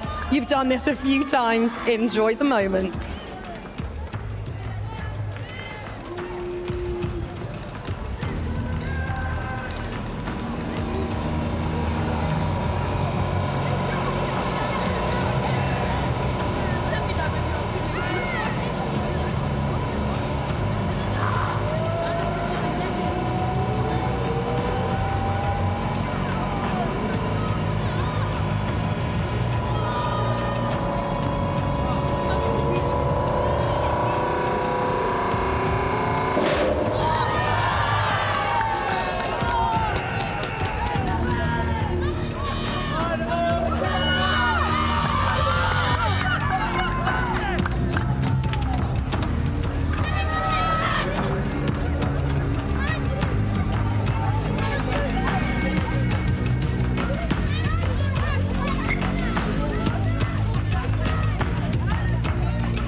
Could you be the next FC Pro World Champion?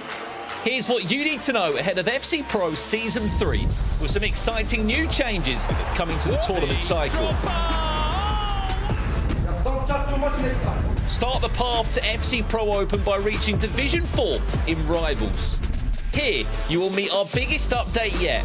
Competitors who compete in the FC Pro Open will be able to sign up in-game via the FC Pro tab in the live events area of Ultimate Team. The FC Pro Open ladder will take place between September 22nd and October 1st. The top players in each ladder region will progress to the FC Pro Regional Qualifier, taking place on October 11th and 12th. Over 1,000 competitors will battle it out online until just 48 players remain. These players will be invited to the FC Pro Open Global Qualifier at DreamHack Atlanta from October 31st to November 2nd, broadcasted live alongside the very best players returning from FC Pro Season 2. The Global Qualifier will also include an exciting 256-player open bracket to determine the final 4 players to make up the Swiss stage. The top 128 players from the FC Pro Open World Rankings follow the World Championship will be invited for early registration. From 64 qualifiers, just 16 will remain to join the world's best in Vergang, Obrun, Leandro Peixoto and Levi David, who finished in the top 4 last season. 4 places will also be granted to the top 4 from the FC25 Pro World Championships. If these places cross over, the highest ranked players from September 1st in the FC Pro World Rankings will earn a spot in Season 3. The FC Pro Open kicks off November 24th. 24 players, 9 match days, and a $1 million prize pool. Think you've got what it takes? Pre-order FC26 now and set your goal to reach Division 4 in Rivals and prepare for the FC Pro Open ladder. Wow, the FC Pro Season 26 explainer did not disappoint. Make sure to pre-order by August the 26th for your chance to get loads of benefits. I'm super excited. I don't know about you, Shells. Are you going to be having a go at some qualifying, do you think? Yeah, I'm going to try my best, but I don't know how far we're going to get, but you're definitely going to see me try. Listen, one thing we have to talk about. Welcome back to the FC Pro World Championships. 3 players remain in the tournament. We've got our first finalist, Manu Bashore, 1 game away from becoming the first ever 2-time world champion. History very well could be made here at the Esports World Cup at the FC Pro World Championships. We started the day, FG, me and Shells, over by the Totem, talking about Team Liquid, talking about statistically they're in a great position. And I'll tell you what, with performances like this, Manu Bashore is absolutely the favourite to go all the way. We'll come to Team Liquid in a few moments. Some huge news there, which we'll bring to you very, very shortly. But Shells, what a professional performance this was from Manu Bashore, and he has got to be the favourite going into the final. Yeah, I think from coming through the play-ins as well, and you just see the timing of the runs, it's absolutely perfection from Manu. And I think if he's playing like this, he's got to be the man to beat. And once again, just to mention, he came through the play-ins. So I think he had enough of preparation compared to everyone else, and his performance is showing otherwise. I suppose, Rich, it's a fantastic advertisement to anyone who enters those last chance qualifiers and the play-ins. Anything is possible. Manu Bashore is now $150,000 richer going into the final. Like Shell said, it all started at that last chance qualifier. Yeah, absolutely. And the thing is as well, he's not only playing well, but he's getting a little bit lucky as well. Like, the bounces are going his way, the rebounds are going his way, he's getting a little extra touch here and there. Like, it's just sizing up really nicely for him. He's unbeaten here. I tell you who it's sizing up for really nicely as well. In the club championships, Team Liquid. We've got some huge news to bring to you here at the Esports World Cup in Riyadh, because you might notice they've knocked Team Falcons off their perch. They are top. And as it stands right now, Shells, they could be taking the top prize of $7 million for their esports organisation. Yeah, I mean, they've got to be absolutely buzzing for any Team Liquid fans, especially for the organisation. But yeah, coming into this tournament, they had both Emre Yilmaz, Chris de Boer, Manu Bashore. and Levi de Weerdt. So I mean, they had the players to do it, and to be fair, no one expected to have 2 out of 4 players potentially playing for one team. They will absolutely, categorically end week 5 here at the Esports World Cup on top. The question is now, how many points are they going to be clear of the rest of the chasing pack? Because if they can pick up a full 1,000 point haul and win and get a Team Liquid winner, there's only 2 weeks left. There's not long left to go. They're setting themselves in an absolutely brilliant position for the club championships here in Riyadh. Now we must move on because we've got one more semi-final to bring to you, and it's Levi de Weerdt against this man who you can see arriving into the arena right now. Yeah, no, Bryce is probably the newcomer, I guess, the underdog in this tournament, so left in this competition for sure. But he's got to take down Levi. But I'm really surprised with how Bryce was playing yesterday. His defending was incredible, and his game management was also, he's very hard to stop when he's got a lead. But Levi de Weerdt, he's one step away from getting a final, and I think he's the type of player that deserves to have a World Cup under his name, because he wants to be a part of the GOAT debate. And if he gets himself in a final, he has a very good chance of being in it. 2 players playing at the highest level in FC25. Here's the head-to-heads. Rich, how do you see it going? Yeah, I think it's a really, really fascinating game. I also, just very quickly, we're talking about the club championships. Vitality, they were 3rd on the leaderboard. That's who Bryce is representing, so there's a chance for them to get even more points. When you talk about this game back and forth and you look at the head-to-head, Levi is the favourite, but Bryce has knocked out Oberon. Bryce has knocked out Nicholas. One more name to add to this giant killing list? A giant killing it will be indeed. Levi de Weerdt had a sticky one, you'd think, going into the game against Samu Gamer. You look at it, and Shells, you always say he's the master of the dark arts. He's had a fantastic season. Levi de Weerdt brushed him aside and won 5-2. I mean, yeah, but there's no shame in losing to Levi de Weerdt, of course. The Dark Arts can only take you so far, but I mean, one person or the Dark Arts, Manu Bachore's already in the final, but going back to Levi, he's fantastic, and he has been ever since he's entered the FC scene. I think he's one of the most complete players I've seen and played against. I think he's got it all. And I think deep down, he wants to win this trophy so he, once again, be among the greats. I hate to go on to a bit of a tangent here, but do you think Levi de Weerdt is sometimes overlooked in the FC scene because he's Mr. Consistent? He's always there. He's just not quite got over the line sometimes. Do you want to know my honest opinion why he's overlooked? Because he shares a team with Emre Yilmaz and Manu Bachore. You've got a world champion, a 2-time ECL champion, and I'll tell you what, Levi de Weerdt will be looking at him going, I can't let Manu have all the limelight. He's already in the final. Let's go and join him. Oh, it's going to be a big game. It is indeed, but of course, he's got Bryce in his way. Fantastic tournament for Bryce. He looked super relaxed when we saw him backstage. He came 2nd in his domestic league, 34th in the E-Champions League. Yeah, of course, he had a disappointing result in the E-Champions League, but I mean, if you saw his defending against Oberon yesterday, and that was probably my favourite. His defending against Oberon was fantastic. I mean, holding to one goal, that's unheard of in this tournament. And you can see with the Travellas, he is a master with these Travellas. Absolutely, Shells. It's all in the Travella. I think if Bryce can get going early, if he can get the first goal against Levi and put him on the back foot, I really do think Bryce has got a chance, because you've been in this position as well. You've come into a tournament as an underdog. I'm thinking EPL, when you played Olilito in the final. Everyone's expecting Levi to win this game. If you go out into the audience now, people are expecting an all-team Liquid final.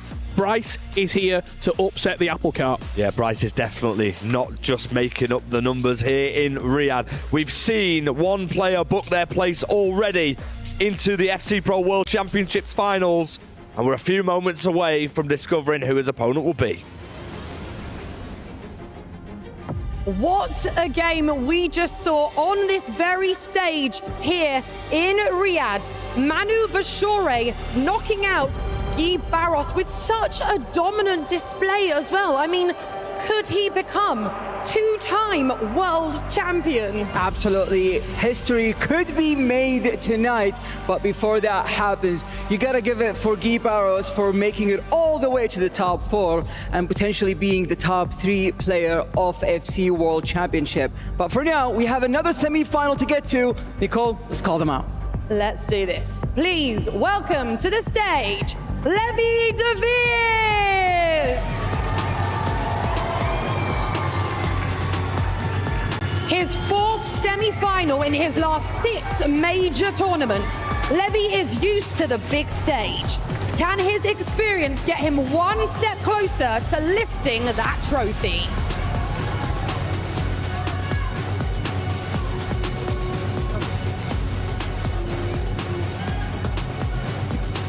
And his opponent, Bryce! The underdog story. The Frenchman has been the surprise package of the tournament, but can he continue that run and secure a spot in the final at his first ever World Championship?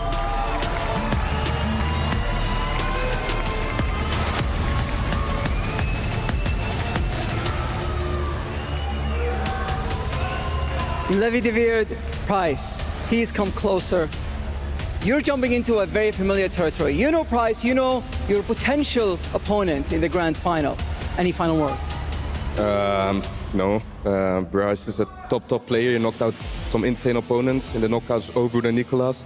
Maybe two of the fan favorites for the World Tournament, so I don't think he's an underdog anymore. And there's a cliche once again from me, but it will definitely be a tough game. All right, Price, you've had one of the most incredible runs in EAFC Pro Championship, and you're just one step away from that trophy. Do you have anything to say? Yeah, I will say I hope I will win, of course, but I play Levi de Weert, which is a crazy player, and yeah, I will need my best to beat him. All right, please shake hands and take to your seats as we jump into our last semi-final of the day. Well, what a first semi-final we just saw on our main stage here in Riyadh. A huge win from Manu Bashir, a 5-2 win to put Team Liquid into the grand final. We now turn our attentions to this one. Is it going to be an all-Team Liquid grand final? That would mean they would secure all club championship points here for EAFC. Or is this dream story that Brice is having just going to continue? I've got the pleasure of being alongside Javi Alvarez, Monas Gravison and Ryan Pessoa. I mean, I'll come to you first, Ryan. I've sat there and I've said, Nicolas Brice, Nicolas wins. Obrun Brice, Obrun wins. How does this guy keep on pushing through the bracket and keep proving me wrong? Yeah, he's defying the odds. Clearly, he deserves to be here representing Team Vitality, but I feel like he had a lot of expectation in the French scene early on this season, done well in the his domestic league as well, finishing second there. E-Champions League was well below par, and I feel like that's where, for me, I thought, oh, now he had an opportunity to prove himself against other European players and didn't. But at this World Championship stage, he's been unbelievable. He didn't win a single game at the Champions League, Gravison. How on earth has he pulled this level of performance out of the World Championships? Yes, he performed well in the domestic FC Pro League, where he got his World Championship ticket. But to go from a pretty horrible performance in May to this, how's he done that? I really don't know how, because not only did he lose all his matches in the Champions League, he also lost the opening match in here against Paulo Neto in a tough defeat. So it seems like when he's against the ropes, he performs better, really, because, I mean, every single match, apart from that first game on the group stage, has been everything on the line, and he's delivered. Yeah, it's the same with Levy, though. I spoke to Levy before the tournament, and he says he's feeling so confident, and I believed him, and I still do, and I feel like he's got the ability, he's had the experience at these tournaments this season and in previous seasons to win. But again, started off quite slow in this tournament, but bounced back straight away. So he's been on a hot run right now. We know how good Levi de Weert is and how consistent he's been, Ryan, but sometimes he doesn't always get put in that conversation, does he, of being the world's best? And you feel like, if we're being ruthless, he's won on the online era, where he won European competitions. Yes, he won a 2v2 competition, of course, where he was teammates with Oli Lito. That was some time ago, that one. He's been EWC champion, but you feel like this opportunity here, this World Championship run for him, would put him on a completely different pedestal. Yeah, absolutely, especially when you consider his teammates and what they've been accomplishing, the likes of Manu Bachore's, obviously in the final, it could be a huge game there, but of course he's won a World Championships before. Emre Yilmaz, 2 E-Champions League, so he's sort of fallen. To put you both on the spot, who makes it to the FC Pro World Championship final to play against Manu Bashir? Ryan, I'll come to you in a sec. Grav, where are we thinking? I'm going with Brice, to be honest. I doubted him throughout the whole tournament. I doubted him against Fuma. against Nico and against Oberon. I won't do it again. Speaking of the French, he's just won a penalty! 3 minutes into the game! Brees of Harry Kane to have the dream start misses! And Levy David keeps it all square at 0-0. Brees will be devastated. That's a good opportunity to break the deadlock in this game. You asked for my prediction, and I'm not even going to give it. I've been so wrong this whole tournament. Come on, Ryan. No, I can't. I have to have a bit of shame about myself. Keep your conversations coming in and your support in the chat. We can see your messages. Who do you think makes this year's FC Pro World Championship? You guarantee $150,000 in the process of doing so. Loves the Trivela, loves it. But Levy predicted it. He moved the keeper in that one. I mean, we've seen different play styles here at the FC Pro World Championships, but some of the goals he was scoring against Oberon yesterday, Gravison, the audacity to be taking shots from 30+ yards. We know they're incredible players in game, but not many people take that risk. They really don't, and especially that Matuidi in the game against Fuma, he was pretty much a minute away from being knocked out of the competition. That's lovely. That's a clever pass. Nuno Mendes goes on his own. Was there a passing option available for Harry Kane? Maybe there was. That corner whipped in to Mickey van der Ven, and Brees able to defend it. Seems like Oberon is always, Brees, is always able to bring us to Trivela town with the way he looks for those Trivelas with Matuidi and also Eusebio and other players. And in this instance, that was a clear chance, Ryan. Yeah, absolutely. I'm a bit of a Trivela connoisseur myself. I love being able to capitalize from distance, but Brees is on a different level. He just sort of picks them out from distances. A lot of people wouldn't even dare to try, and he's on the attack just offside there with Lukaku being triggered in behind. I think, though, it would be, the first Frenchman we've seen reach a final since, Rafsu? Since Rocky. No, Rafsu was after that. It wasn't cross-console, though. But Rafsu was cross-console against Tosari. Yes, yeah. 2018, as we just see a replay of the penalty saved by Vicari. This is an important one, Brian. I mean, it was just the first kick of the game. It's a key moment there, but he guessed the correct side to save the penalty. What a start that could have been for Brees, as we said. His first ever time in a World Championship. What a run he's had. I mean, you're speaking about the man behind him as well, Grav, Manika. He's been around the block, hasn't he? He's seen all as a pro player. He's been to World Championships, and what will he be adding? I think, if anything, a bit of calmness. we had the chance to talk to Manika before the show, and he said, because obviously his game style is fairly similar to Brees' one, but he just said, of course we play similarly, but mechanically he's just so much better than what I was, because it is true. Brees mechanically can do some amazing things. In a way, it's the way the FC Esports side of things has. It's Levy David down, first time through, and clinical as ever. 1-0 he leads in this semi-final.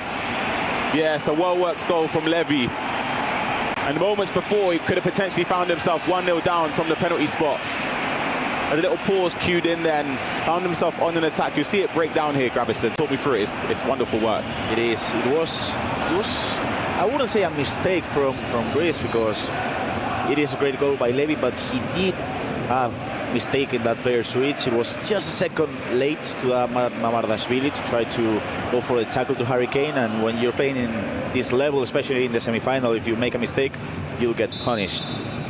1-0 to Levy. Sort of one of those players, Ryan, that you give him a sniff around the box, he will absolutely punish you.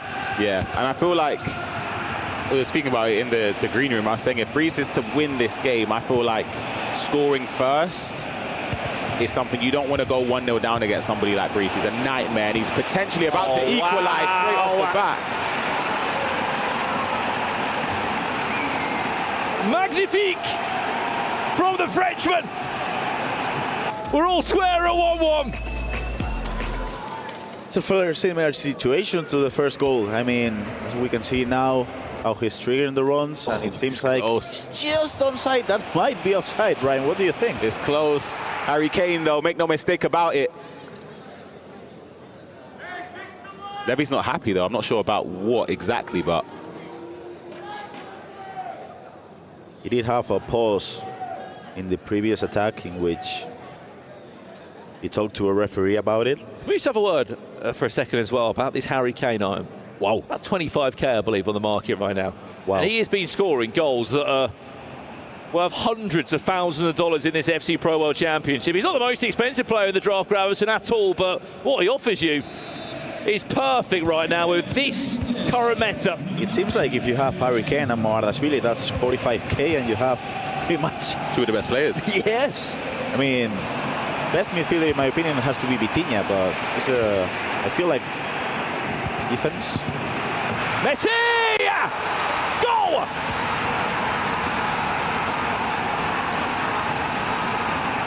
You simply cannot take your eyes off this one. Blink and you'll miss a goal. I mean, I think it's a mistake there, Grav. Yeah, a big one, actually, because if you just see the replay, you can see how right here the ball gets to Van de Ven, and in that situation, I know it's not the natural thing to do, but I feel like you gotta pass it backwards. I mean, you can see how the other centre-back, Mamardashvili, was just asking for the ball. But this is something that it really is a hard thing to do in FC, because I mean, for many years we were able to just get the ball, and usually you'll pass it to either the right back or the full or the left back, but it seems like now you gotta at least take a second or at least pass it backwards, but it's a hard one. I've not adapted to it, for example, right. One thing that we haven't seen from Brees yet, maybe he's just keeping it as a hidden secret weapon up his sleeve, is those shots from distance. Those Travellas, those finesses. Spoke a lot about those budget buys, Grav, but how impressed have you been by Lionel Messi? Great to see him back in the teams, but he has had such an impact in this World Championship. I feel like during the whole year, this is a great time. That's lovely. Mendes, yeah, he's a big one. Where's the cutback going to be? There's the ball roll. Nuno Mendes. Ball rolls back inside again. Lionel Messi on that wand of a left boot. Will give Levy de Veer a 3-1 lead. Yeah, Levy's dancing. That whole bit of build-up there, from just the timing of the passing, the correct choices in the box, twisting and turning to find Messi was fantastic. Even here, Nuno in behind, and in these moments you have to be cautious, because Nuno can Travella, he's got a ball roll low driven as well, and then Messi triggered the touch back from where it came, finesse shot top corner. Fantastic work from Levy. It's all about timings, really. When you're playing against a Team Liquid player, you are expecting those ball rolls into Travella, or maybe a ball roll into a finesse. So when he goes for one, you're expecting something, but he does nothing. He does it again, you're expecting something, and then Messi's open. 3-1. I always sit here, Ryan, and say it, but anyone that comes out of Team Bull now, Team Liquid, from that group of players, they are just monsters. They know the game inside out. They know everything about the game, don't they? Every animation, every patch, every play style plus that can work in certain areas. And the investment they make, you cast your mind back. Who won the Champions League? Emre Yilmaz. Here's Lucio! How's that gone through? What? I'm not quite sure what we're watching, but we've just seen 5 goals in 30 minutes. With the way Brees has been playing throughout the whole tournament, we didn't expect to see many goals in this match, but I mean, totally the speechless now, because look at this. It's beautiful work there with the player lock. The pass across was sort of read by the keeper movement. Vicario, it's gone straight through his legs. The chances of that happening, Ryan, you can do that 10 times. I don't think any of the 10 would actually go through. It's a hard watch. Renzo's face. Renzo's not happy about it. I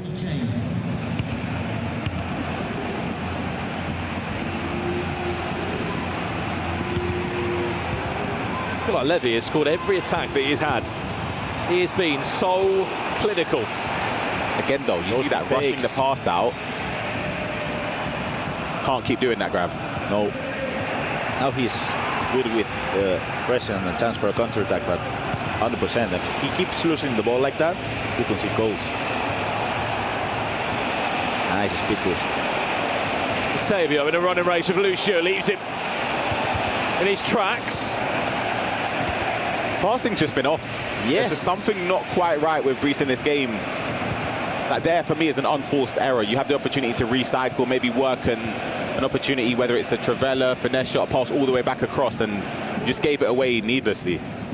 Especially because he's been having 60% possession throughout the whole tournament, and not only that, the completed pass has been plus 100 in every single match, so we were. At the pace of Eusebio, no one is stopping it! Whoa! Not even Vicario had a chance there! Eusebio! With probably one of the best solo efforts we've seen at the World Championships! He just got his head down, Ryan, and just didn't stop running! I can't believe that. That Eusebio pace there, and then the finish. The ball roll inside was to create the angle. I wonder if we watch this replay, does the keeper shuffle a little bit? Does really well to win it with Lukaku. So direct with Eusebio. Marquinhos can't get anywhere near him. Van de Ven, again, nowhere near him. Because the keeper doesn't even shuffle. That's a finish that you would have seen on FC25 in maybe October, November, before the patches. Yes. That doesn't really go in now. It's very rare to see that. And we can learn something from this, Ultimate Team players, because when you see your opponent putting the right back out of position and then second guessing with the second man press, just run. Yeah. Run. Levy's been in this situation a lot this tournament, though, especially against Rampazzo. If you remember, he was up by 3, up by 2 in both of the times they played. He seems to get the lead by quite not I say comfortable, it doesn't end up being that anyway, but by a 2 or 3 goal margin, and then something happens where he doesn't manage to keep it. Can we just say, though, Grav, what a semi-final this has been, by the way. Incredible. I mean, with the way Brice has been playing throughout the whole tournament, of course he's defended well, he's kept possession, but I don't think we've seen him score 3 goals in the first 30 minutes. Wow. That's the thing about predictions. You were going to ask me for one. I would have said, honestly, 3-2. We've already gone past that, so. Kane's run. Here's Kane now for Brice. Yeah, and he's going for near post effort. Sounds ridiculous, Ryan, but he's kind of doing the shot types that no one really does expect, as you said, because the chance of that going in is so slim. Yeah, and I don't mind it because worst case in that situation, you turn back, you're going to lose the ball. You take a shot there, of course, that time it hit the post and ricocheted back, but you might earn a corner from that. And we've seen Mamardashvili plenty of times in this tournament. He's so dangerous from those set pieces. Coutinho, Cantona, he can turn. Harry Kane What misses. a save. Konate with a toe on it. A whip straight back into the box. Konate again stops. The Georgian centre-back, but can he stop him this time? Yeah, another corner. Non-stop pressure from Levy de Veer. There's another corner comes in, and it's another big save from Konate. Oh, what are you doing? Ooh. He has to stop with those mistakes, Ryan. I mean, that's 4 now. Look at the far side. Is he going to get there? Oh, it's a save. Marquinhos just about does enough there. That save, though. You know, Kane in the box, it honestly felt like he had so much time. And if you noticed, it was a last-second goalkeeper movement. Has Lucia got the legs? He has. Goalkeeper movement perfect from Brice. He is really growing into this semi-final.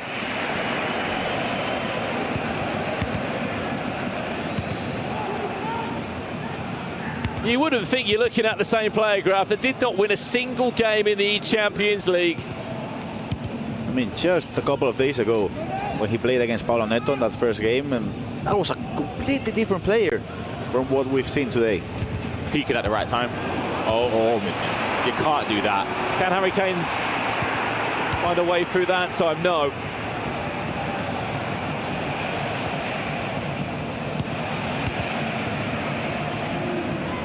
Back to what you said there about Paulo Neto. He's the only player that's actually been able to stop Brice as we go into half-time when they played all the way back in day 1 of the competition. It was 8-3 as well. It wasn't a small margin victory, was it? It was quite a blowout.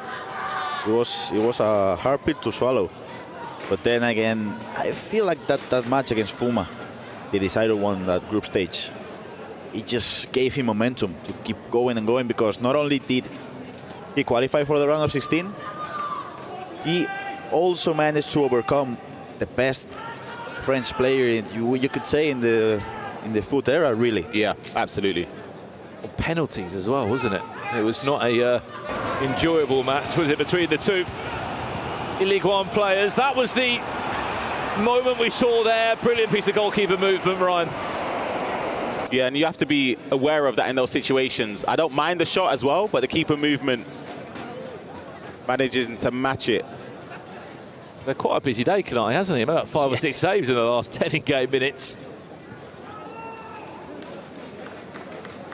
He has to be the best keeper in the game at the moment, especially with that footwork as well. The combination between footwork and long reach, it's just a must at this stage of the game.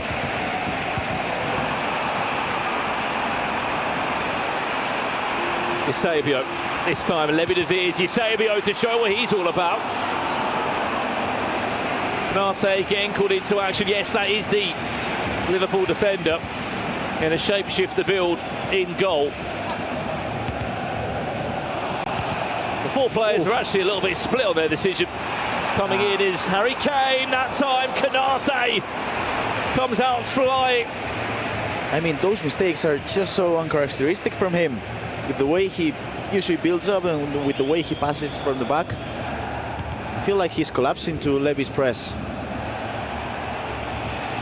Reece James. Looks like he's got the legs over Nuno Mendes. Can he then link up the play, or at least find the gap between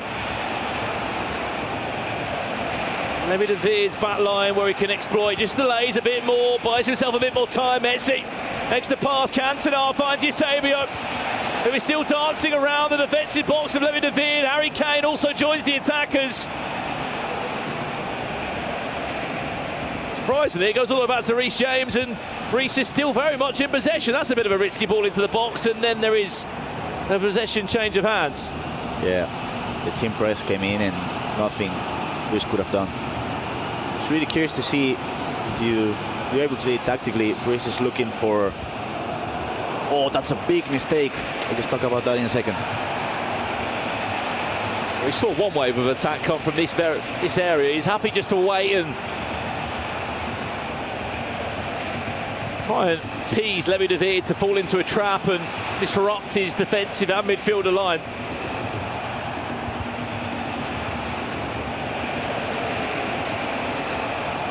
Great play. Yes, Messi. No possession here. Ooh. Quite a decent period. He's just waiting for the perfect opening, isn't it? There's Breach now. Is there a finesse on? There is Eusebio! Oh, come on! Bang! That has to be one of the best goals of the whole tournament. That was so well worked. That's a man that you know he's feeling himself out there. You know, when you're just pinging the pass around, zipping it, dribbling so well. Oh, wow. It's just, he's opening angles, he's looking for the passes as well. And one thing that I'm enjoying a lot from Breeze, when he's on the wing with James, the moment Levy goes for the second man press, he looks for the pass inside every single time. And you know what's catching Levy off guard a little bit is because every time, obviously Breeze has got Matuidi on the left for Trevellas, he's got other players on the right that can take it as well. Anytime he gets in and around those areas, baits it with a ball roll inside or a cut inside, Levy has to move the goalkeeper. And doing so, a split second you give up defending, and then that can happen. It really is a game of baiting for Breeze, and if you bite, he'll just do the other thing and he'll score. Wow, that was a crazy goal, Ryan. I mean, how hard is it, Grab, to keep possession for those lengths that he did?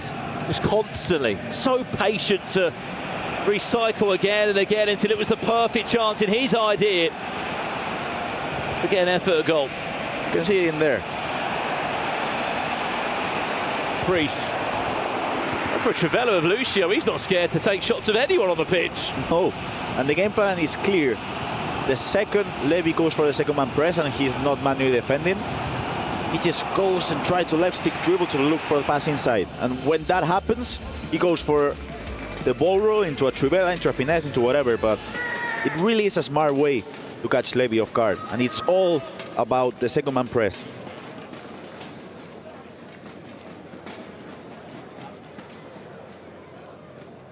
Unbelievable. 4-3.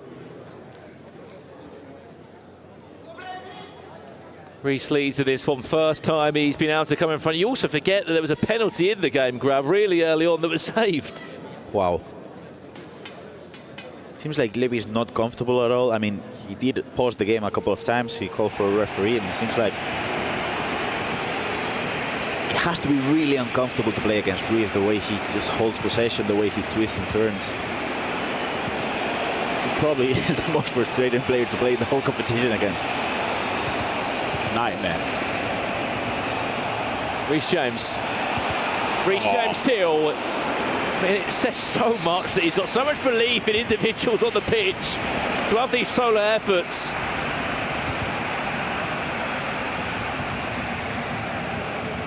I mean, Reece James got a good in-game stats here, Grab, but anyone else would just offload it to Eusebio.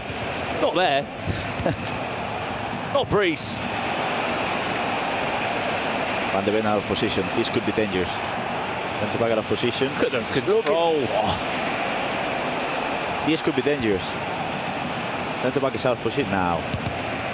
Messi. Oh, wow. Had to move him. I know Levy's conceded with that Eusebio chance, but more often than not, he's done really well with his keeper movement, you know.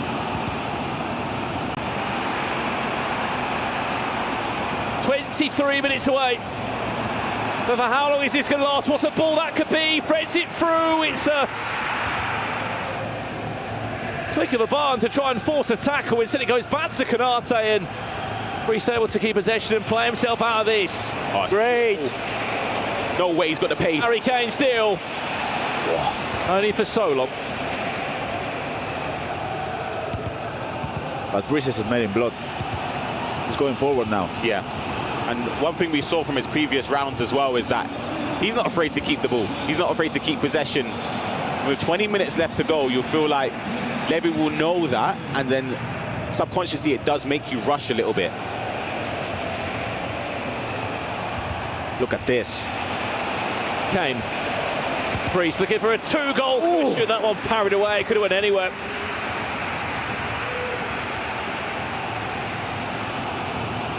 Graham Hansen it. And a runaway from Lukaku. It's a race she's winning at the moment. That's way better. No! Mistake made. Can Levy make the most of this one? Survives that.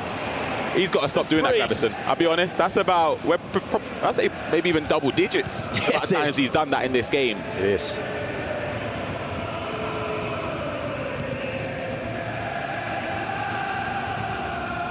Ryan just talked about this a few minutes ago. I mean, you can see the way Levy's pressing now. He has to be over-aggressive in a way. Yeah, you have to, and then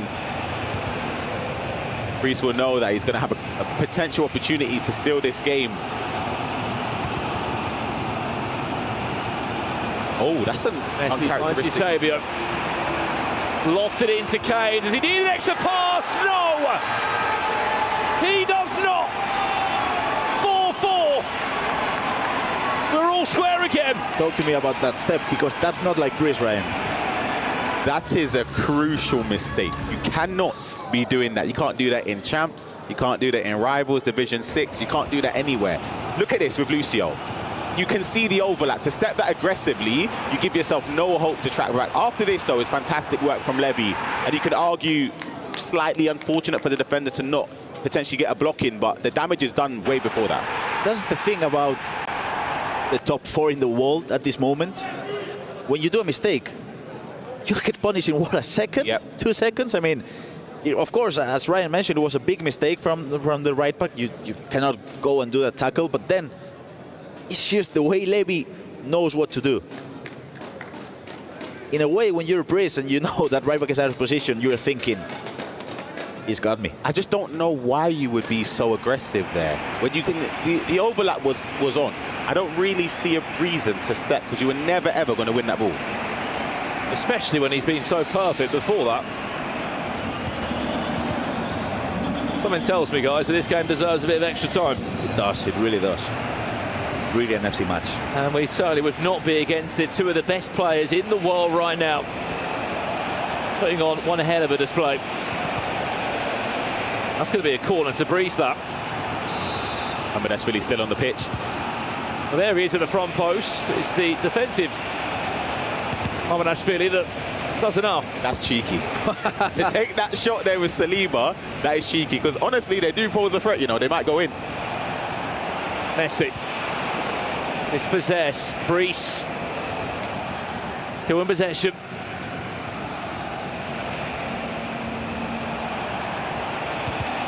Hansen finds Cantona.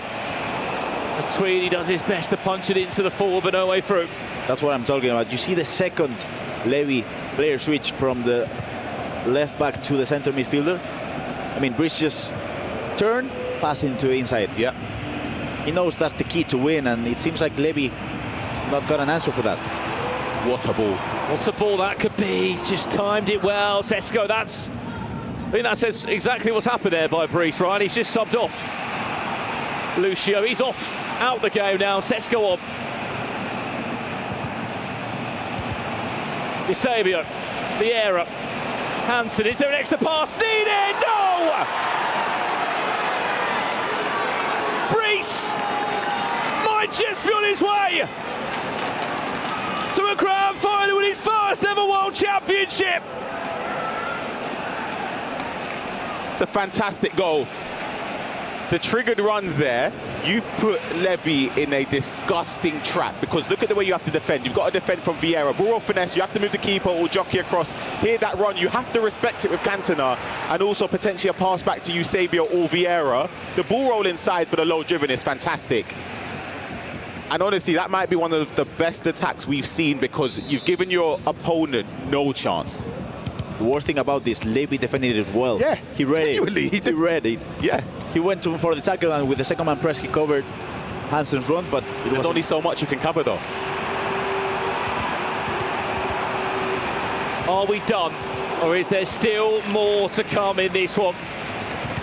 You may have heard some of the rules in the room. That's because, of course, Team Falcons have got all the interest in the world for Team Vitality to get amongst the club championship points and stop Team Liquid taking the full amount from FC. Oh, it's a corner. I don't know what you do here. Do you play it short? I feel like you play it short and you go, I mean, you gotta play it short.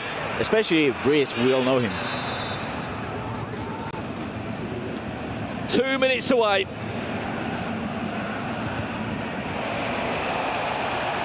From a grand final. Good pressing from Levy. Levy will get one more roll of the dice here, and he has to be perfect. Sesko is out of position now. How much added time will we get? That's the question. Oh, he does so well to switch to Saliba. Oh, 2 minutes. There's all that'll be left in this one. Can Brees hold on to the ball? What a tournament he has had. You forget he lost in day one. He was in a lower bracket situation. He's been playing Elimination FC since day one. He's beat the big dogs. He's about to take another one down. Nicholas gone, Obron gone, and Levy David also pushed out his way. He's in the grand final. Masterclass. And he's writing his own history. He just gets better and better and better, Ryan. Some of those goals in that game for Brees was sensational. Genuinely unbelievable attacking display. And he's one game away from writing history. Commiserations to Levy David. But wow. $150,000 guaranteed, 750 club championship points at least. And every single time you go against this man, he always comes back fighting. Brees is in a grand final. How is he feeling? Brees, you just won your first ever semi-final in a world championship. You're in the grand final now. How proud are you of this moment right now? I feel good. I am happy to win this semi-final. But now I have a final. It's not, I think it's in 1 hour. Then I need to stay focused. And yeah, I hope I will win. Well, I mean, everyone knows that this is your first ever world championship and you're already in the grand final. So how do you stay composed under all of this pressure? I don't know. For me, yeah, it's in general, it's always hard to keep the pressure. in tournament, but now I'm focused. I know I can win, and I will give everything. I mean, you destroyed a lot of the big dogs in the tournament, and you're just one step away from that trophy. So let's go closer to that trophy, and let's cross Levi de Vier's key. As we know, this is an elimination match. It's the semi-final, and Price just secured $150,000 and valuable championship points for Team Vitality. This is a big moment for you, so please enjoy it.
Right, guys, I'm super excited to show you a little bit behind the scenes. If you've been tuning into the past couple of broadcasts, we show you in the control room what's happening over here at the STC Arena in the control room. But I would like to introduce you to the captain behind the scenes. Jed, how are we doing? Tell me a little bit about your role here in the control room. I'm the lead producer for the entire stage, so I'm doing all of the games that are happening in the STC Esports Arena, and I'm in charge of preparations and managing the crew here. What is your favorite part about working here behind the scenes with these amazing people? Well, my favorite part is to actually making it all happen. It's 6 months of pre-production, then 2 months of execution, and doing the AAA production every week, and the thrill of being live. That's awesome. And what is your favorite part about working on the EAFC broadcast? Because you work on a lot of games. Oh yeah, well, EAFC is amazing. Especially I like the group stages where we have 4 games at the same time, and showing all of that and being able to tell the story to the viewers of multiple matches and the fast pace and the emotions for the players. I think that's really cool. So honestly, I love the group stages. Me too, absolutely. Well, Jed, thank you so much. I'll let you get back to work. Thank you so much.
Right, guys, I'm here in the stands with the one and only Emre Yilmaz, who has been watching his Team Liquid teammates compete today. As we see things happening here on the pitch, your teammate just scored in the game. Talk to me about those two players. Yeah, it's like crazy. We can get 2 Team Liquid players in the final, and it's just hard work pays off. We are grinding for a lot, boot camps, everything, and now that finally pays off. How much would it mean to you to have 2 Team Liquid teammates in that grand final? I mean, that is insanity, isn't it? Yeah, it shows that we are like maybe the best team now in EWC, and it's also good for the rankings and the rivalry between Falcons. Yeah, talk to me about those club championship rankings. So if you do make it into that final and win it, 1,000 points for Team Liquid, that's a pretty big deal because they're right on the cusp of winning it. Yeah, true, but Falcons is still good in every game, I think. And I think they have a good chance of being on top, but we fight till the end and we never gave up. And Emre, how have you enjoyed your entire experience here in Saudi Arabia? Yeah, it's crazy. Like all the fans, I never had this before, and I think I never gonna play a game like with so many fans again, if it's not in Saudi. All right, well, Emre, I'll let you get back to watching your teammates. Thank you so much. Thank you.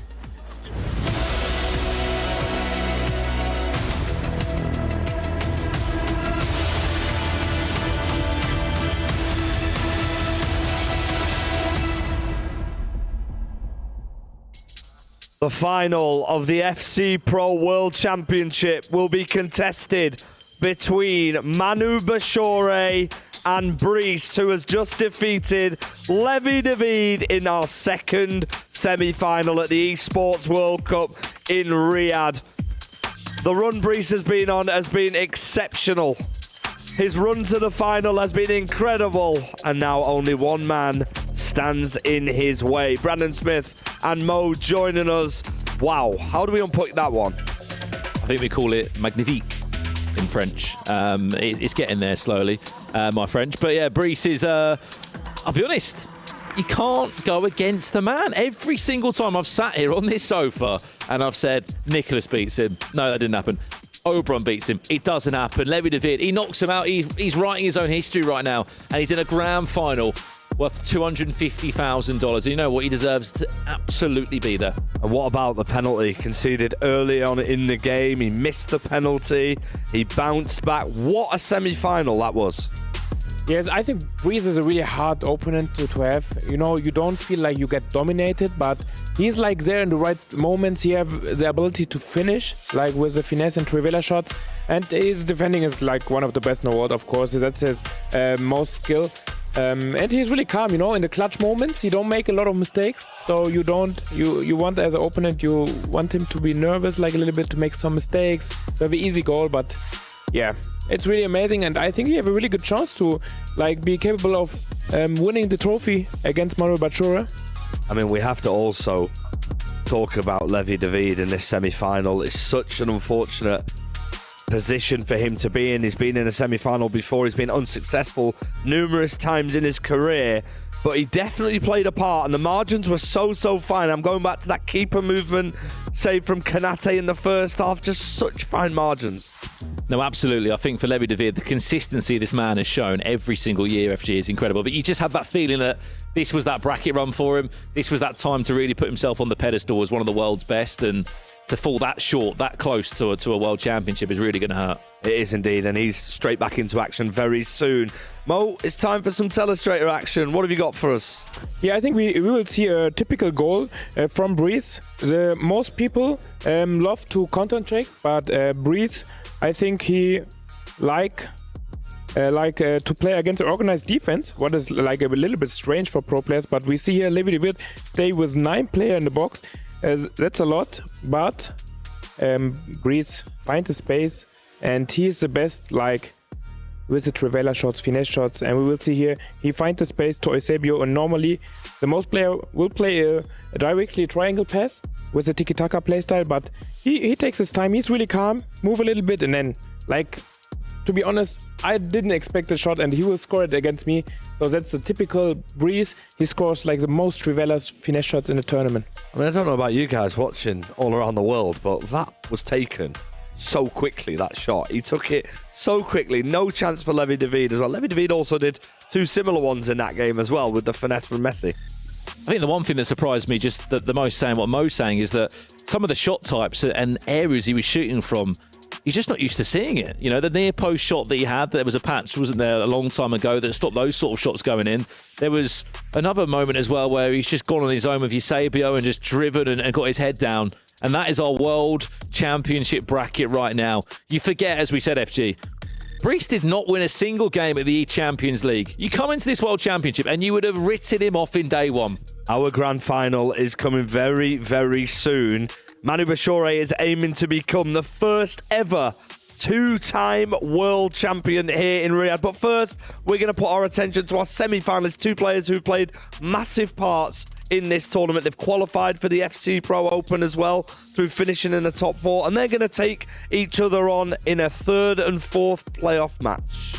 This is a difficult one because the prize money's settled now. It's $70,000 per player. But if you're wondering why this is a match that's being played, it's the club championship points, which is a massive part of the Esports World Cup. Why it's even bigger, though, FG, is because for a Team Liquid or for RB, the multiple football clubs that RB have, that there could be a chance for them to invest a bit more next year, depending on how well they can place in those club championship rankings, because there's $27 million involved in it. Yeah, and it's a massive opportunity as well for the two players to sort of bow out of the competition in a positive way. They'll be delighted probably looking back in a few weeks. You know, they've made it to the semi-finals, they've got into the top 4, they've qualified for the FC Pro Open, but it'll be hurting right now, won't it? Yeah, I think it's really important, like not money-wise, but they will get like pro points for the rankings, and you will see a lot of situations where the man who has the most points will qualify for a tournament or get invited. So it will be a big match for the future also. How do you see this one going then, Brandon? It's a bit of a strange one preparation-wise. We're not sure how the players will be feeling after their semi-final defeats. But it's an opportunity to put on a show for the amazing crowd here in Riyadh and people watching at home. Absolutely. I think, if anything, there's Team Liquid that are going to be obviously there supporting, but it must be said as well, it's the highest ranked player from that individual esports team where the points go. So, you know, realistically, they've already guaranteed so many points for Manu. I think this suits Ibarros more. He's had time to sit back off his defeat and have a bit of time to relax. For Levi David, he's been thrown straight back onto main stage. And let's be honest, he's going to be a little bit frustrated that he's just been knocked out of the tournament. So he's got to now try and turn his attention to Mo and play a game. Yeah, for me, Levi David is a favorite because he looks good today. So it was a really close game. And Guibaros didn't play his game today, so he's maybe a little bit more down. He tried to find his game firstly. And I think Levi David is really, really good, and he's a favorite. Have you found yourself in this position in your pro career, playing a game that doesn't necessarily mean anything in a tournament, and how would you approach it? Yeah, it's a hard one, but I think I would like do my best because there's a lot of people watching. It's a position where you can bring yourself in a, like when you win like 4 or 5-0, you will have it imagined, and yeah, it's a big game. The whole world will watch it. The whole world will be watching indeed. Before we head over to the stage for the third place match, we handed over the mic to your favourite pro players. Listen to this one, Brandon. We dropped them into the official EWC Secret Lab chair for a confessions-style session. This is a secret time with Secret Lab.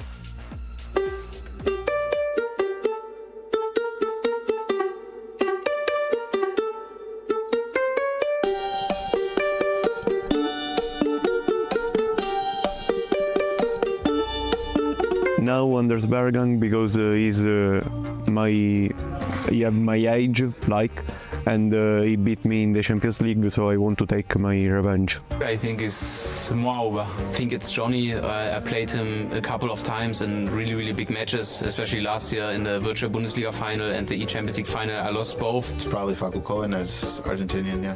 Bueno, creo que ahora mi rival más grande es Guibarros de Brasil, porque creo que la final de la Libertadores que yo gané estuvo un poco tensa, hubo gritos de los dos lados. I think Pietin just because I never spoke to him afterwards, and after he got his so important problem win, I think he never got out of groups in a World Cup ever again, so he's just overrated, and I will never speak to him again, and I'd see no reason to speak to him. maybe 1 or 2 weeks ago because I found the team pressing meta out and it's terrible for our game. I never wasn't playing well. I had like earphones in my ears, and just pick them out and threw them at the wall. That was probably the worst I've ever gotten. It was not even an important game, but I played any online match and I lost in penalty shootout to an extremely bad player, and then I didn't even do it on purpose, but my chair got destroyed. I'm pretty normal before games, guys. I just meditate, listen to some music. Creo que la cosa más rara que hago antes de jugar es tomar agua de varias botellas distintas, no de una sola, sino que agarrar 4 o 5 e ir tomando de cada una. But I used to listen the same music in the same day of the game. To my teammate that he's good, but he's bad. Really. I never lie. Last year, I had a coach and we agreed that I was going to play a certain team, and then 2 hours before a qualifier, I switched like half of it, and he didn't know. That was probably the biggest one. Creo que la mentira más grande que he dicho debe ser que capaz la conexión del partido iba mal y era que estaba jugando mal yo. The only lie I have is that I every time say before the game that I'm gonna lose, but it never happens. Yeah, I don't really have anyone. I'm going to say Umut then. Bueno, el contacto más famoso que tengo es el Kun Agüero, que es un jugador de la Premier League porque fue mi jefe y sin duda es el más famoso que tengo. The most famous contact in my phone is Luke Littler. On social media, I think Danny Pitbull. On Mercado is a player, like football player, but I don't know. A few football players follow me, but not like millions and millions. It's Anders again. Like I'm not like there are no famous person who follow me. But like Anders is famous, of course, but there are no one who's bigger. So Andy, thank you for your follow.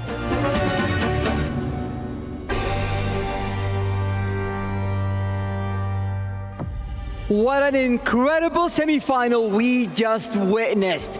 Brice is heading to the grand final as his first world championship, and the stage is now set. But before that, we have our third place match to get to. We do indeed, but Fancy, I'm still not over what we just saw. I was on the edge of my seat. Unbelievable stuff from Brice. But like you said, trust me, you don't want to go anywhere because this third place playoff is going to be epic. Absolutely. So let's welcome the first player that's walking on stage for our third place match. Give it up for Guy Barros.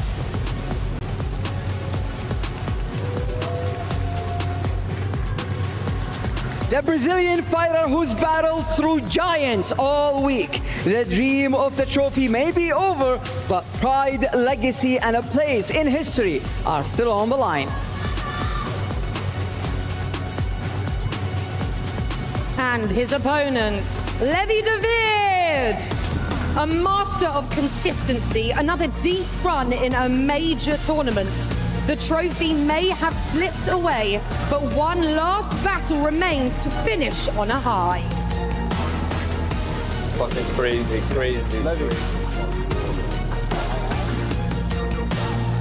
Well, here you go, third, fourth place matchup here at the Esports World Cup, part of your FC Pro World Championships. Club Championship points are on the line as we find out who will be coming up in the third place at your FC Pro World Championships. Myself, Richard Buckley, joined in the commentary booth with Tom Lees and Shells. Tom, coming to you first. We got to look ahead. I mean, that grand final. Brice in the grand final, taking on Manu Bachore. I don't think anyone expected to see Levi sat in this seat. Yeah, I think it's a bit of a surprise result, right? We didn't really expect to see that come in, especially Levi looked good in that game, plenty of periods of time. He looked like he was going to play and get himself to the final, but yeah, Brice, you have to give full credit. He's taking many names down here. I mean, yeah, he took down Oberon as well, so it's kind of harsh to say Brice is maybe the underdog, but of course, Levi, commiserations to him. Of course, he was looking to try and put himself in the GOAT debate, I guess, and by getting himself into the final, because I thought he had a real good chance of winning it all today, but you know, sometimes that's not the way the cookie crumbles, but he'll be back next season for sure.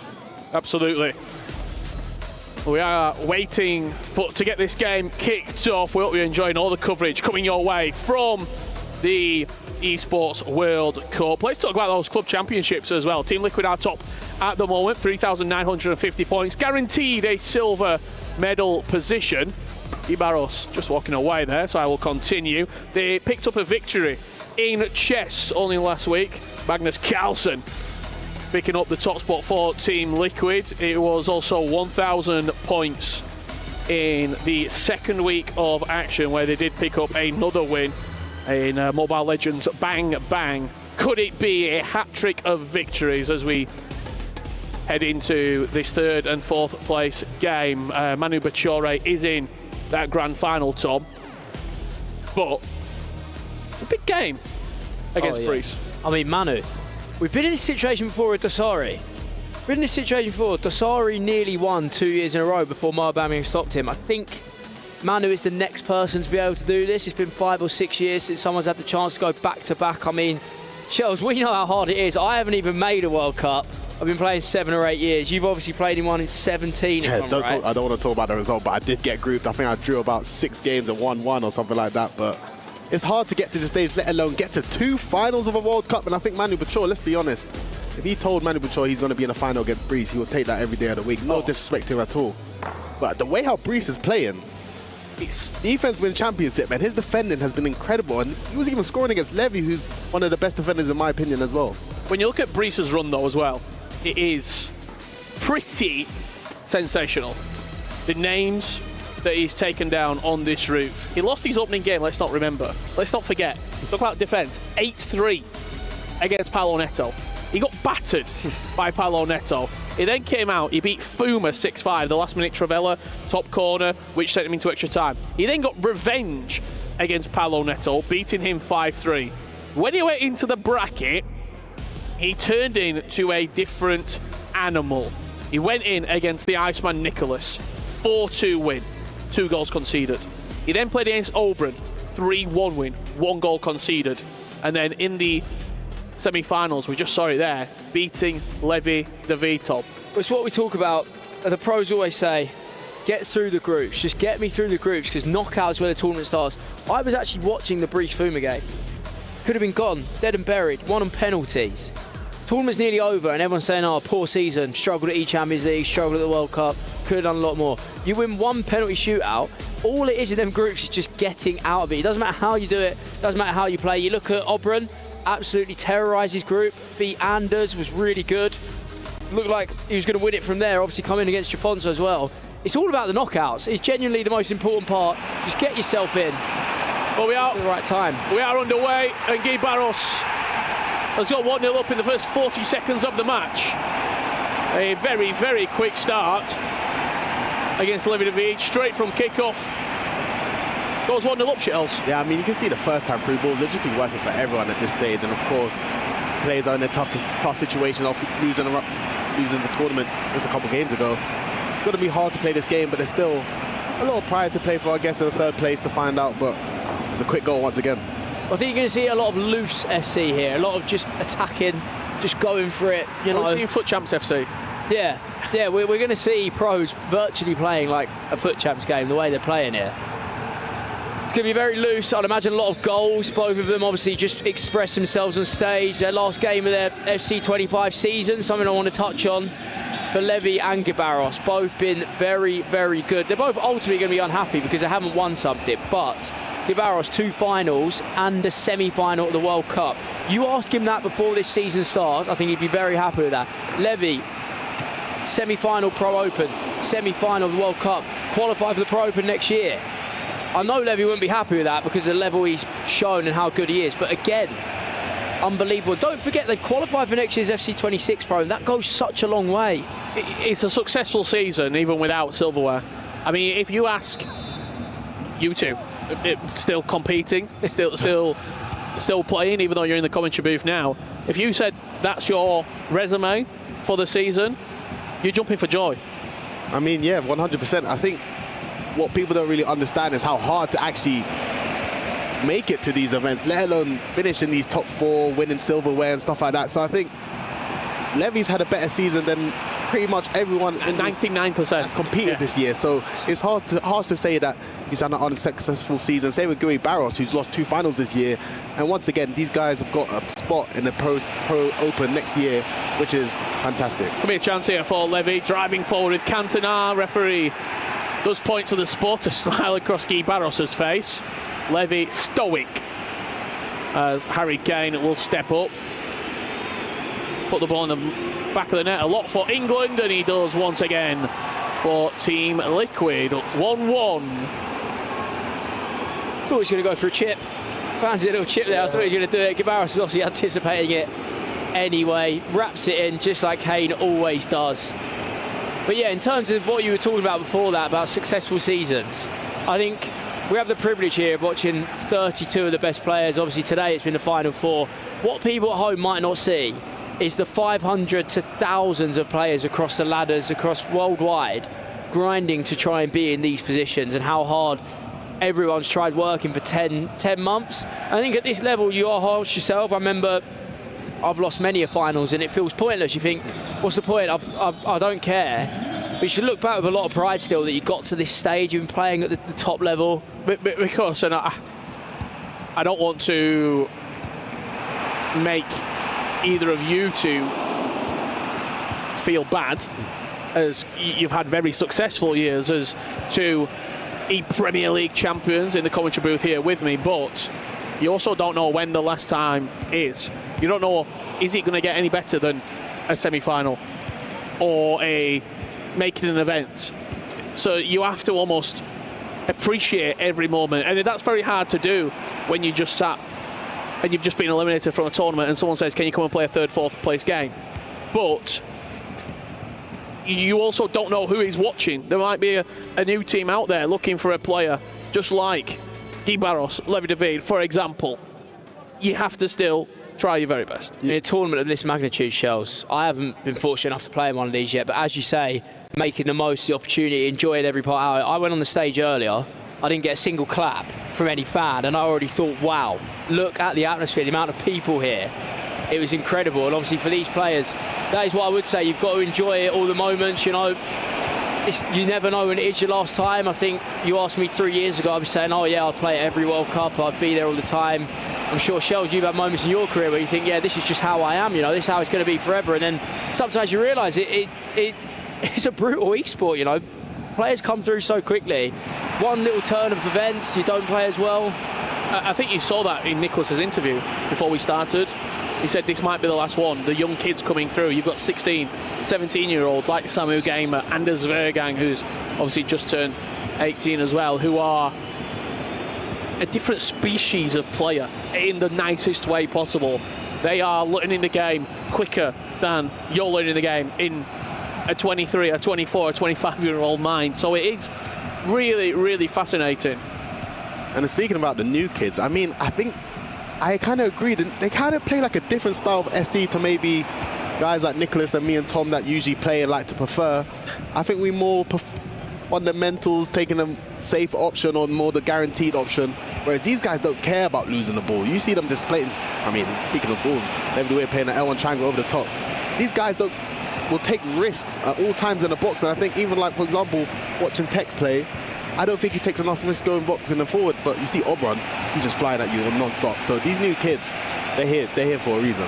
What do you think as well, Shells? There was a whole transition from the old gen of FC, and obviously the PlayStation 5 came out, and there was a different kind of game with the new gen, and these players, that's what they're used to here. That's where they've learned the game. That's where they've really grinded pro. I think a large part of it as well is down to division rivals, that you can have very, very, very good practice all the time. And if you're willing to put in hours on hours on hours of playing, you're going to match against the very best players in the world. So the fear factor almost, as that one crashes off the post, has disappeared. Back when you two were playing, I still say you are playing, but for the point of this, appreciate that, buddy. The only time you would see and play against Nicholas is at an event. The only time you would play against Mo Albert is when you made an event. Whereas now you can play against these players really every single day with online cups and division rivals being so accessible. I mean, yeah, 100%. And even just about practice, people might not be playing against the Nicholas or Mo Albert rivals, but they're definitely playing against the practice partners of Nicholas and Fuma and all of these top players. So I think the level's just getting better and better. And also the growth of social media. I think people finding out a lot more tips and tricks, spreading like tactics, formations, player roles. So I think there's a lot more maybe external factors of the game rather than just being good at travellas and ball roll scoops. There's kind of a different, maybe a little, I don't know what the word, little education side to the game that some people are learning to help them to their advantage. And there is huge amounts of prize money as well, which will make anyone play if you're at this level as many hours as possible. These two players in the third, fourth place match earning the same amount of prize money as we're about a third of this game underway. $70,000 for reaching this stage of the tournament. The two grand finalists, the loser, $150K. The winner, $250,000 going their way, alongside 1,000 club championship points. So let me ask you guys a question. What do you think is the reason Levy can't really seem to go all the way that I know and believe that he can? Because honestly, I do think he's fantastic. But I feel like he's missing that trophy that kind of puts him in the conversation with guys like Umar, Nicholas, maybe. I think he's so good. But what's the reason he didn't make it into the final? Look, maybe I'm not best placed to talk about this because Levy has beat me in quite a few finals. I'm not going to sit here and pretend that didn't happen, but maybe it's something that Levy, he likes to keep a game close. He's always in tight, edgy games, I feel like, where he controls the game pretty well. I don't see him steamroll opponents that often, in a sense, where, a lot of his losses are probably really narrow, and maybe it just comes down to that one extra moment, from Brees. I think it was in like the 83rd minute he gets the winning goal. Maybe it's a playstyle thing. I can't say it's a mentality thing because he has won things. He has won tournaments. He's won a lot of big tournaments, and I think the one thing I will say, only one person can win a Pro Open. Only one person can win a World Championship. Steven Gerrard never won a Premier League, but he's still regarded as one of the best players to ever do it.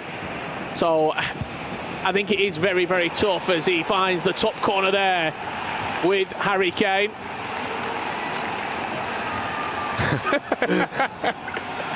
Giving us the volleyball celebration. IRL, we love to see it. But yeah, just to answer that question, I think not everyone can win, and especially when you've got players like Anders and Nicholas.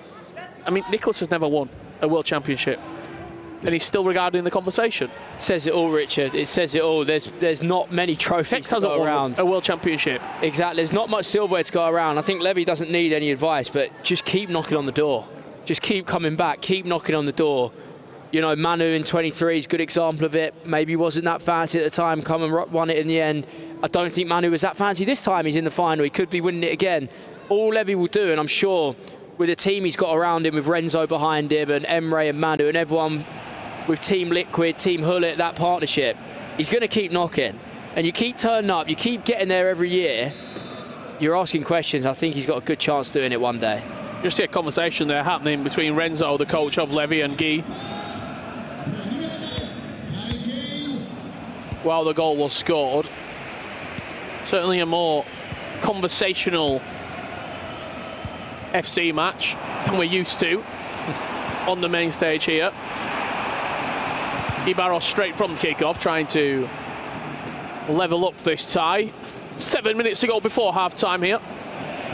The FC Pro World Championships, the grand final is coming up very shortly indeed, where you have Team Liquid's Manu Bachore taking on Los Galil and Vitality in Bryce. It is going to be a real fantastic matchup. Right now, when you look at those Esports World Cup Club Championships as well, we've talked a lot about Team Liquid, but Team Vitality are third in the rankings, only 550 points behind Team Falcons. Yeah, I kind of like this Brees and Team Vitality storyline because, as you can tell, going into the competition, we was all talking about Team Falcons and obviously Team Liquid being the front runners of the club championships. Everyone was talking about Emery Yilmaz, Levy the Weird. No one's been talking about Vitality, no one's talking about Bryce. And they found themselves in the finals. So I think, well, Brees has been playing to get today and yesterday. His defending and even his attack going forward, he looked really good against Levy, who's a top defender. He could be the sleeper one. He could be the sleeper pick, and it could be his time to put his name really on the map and cement himself into the scene.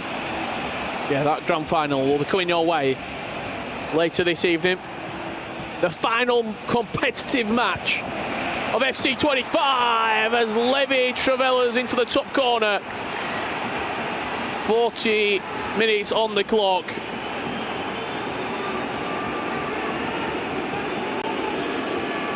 See, there's no keys there for either of the two players. They've been crushed. There's only 2 keys remaining in this tournament. Manu Bachore and Brice. I wonder who the winner is going to choose to put in them. There's 3 keys they can select. I wonder what they do as we see Levy's Travella so good from there. Levy's always been hitting them. Real feature of his play. Just you see Gibaros probably over-anticipating the finesse shot. Good to see him smiling. Yeah, a little smirk on his face. I mean, can't tell how hard it is for these two when they've just lost their dream, you know. Like, they've been dreaming of this moment. They've been practicing to win the World Cup for many months now. Been playing for years. To get that close to the trophy, unfortunate for both of them. But I'm sure they'll both be back. These two, what they've shown me is we see Levy nearly go 4-1 up. What they've both shown me in this tournament is there's no reason why they can't come back in FC 26 and win something then. Too much quality on the pitch for them not to be back, and they will be back at next year's Pro Open, guaranteed, due to top 4 finishers.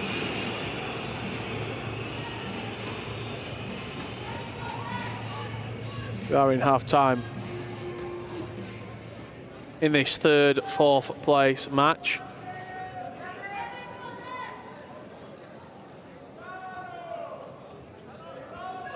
Just seeing what's happening on the stage here. Looks like they're in conversation with someone. Yeah. There is some conversations going on. We can see between Gibaros and the coach, Renzo. Levy also involved. If you are wondering, people, the grand final is coming soon. These guys are at half-time. Grand final coming your way very soon. Anyone in the chat fancy letting us know? Any predictions going around? I think we are about to get back underway here. Headphones are back on, so we are going to get kicked off for the second half. Gibaros trailing 3-1 shells. Yeah, it's quite hard. I feel sorry for both players, of course. They should be proud of their season, and you can see how defeated they are, to be fair, playing this game. But like Tom said, they came so close for their dreams, but sadly it weren't this time. But we will be seeing them back. I was really impressed with Gary Barros this weekend. It was my first chance to really watch him play, and going forward, he's really impressed me defensively as well against Alfonso. He's a tough player to stop in transition. I was really impressed with that as well. But we will be seeing them both next season. I mean, Shells, you know as good as anyone, these losses, they do make the win sweeter. When you 100%. When you hit that trophy win, all these losses, they add up. And I'm sure, especially for Gibaros, because I know he's finished second in 2 tournaments this year, when he does get over the line, he will look back at this season and say, yeah, maybe I had to go through that. Maybe I had to experience the bad parts. And I think one thing about being an FC pro, and being a pro in virtually any esport, what I picked up on is you're probably going to lose a lot more than you actually win. Absolutely. Considering how many tournaments you play. I think probably one of the only players, I don't think anyone's got a positive record. That finesse flies over the top of the goalkeeper. Lionel Messi with it. Levy leading now 4-1. Give us a strike. Go on, where's the celebration, Levy? What is it in bowling when you get 2 strikes? I don't know why you both looked at me. I ain't got a clue. Like, what's a spare?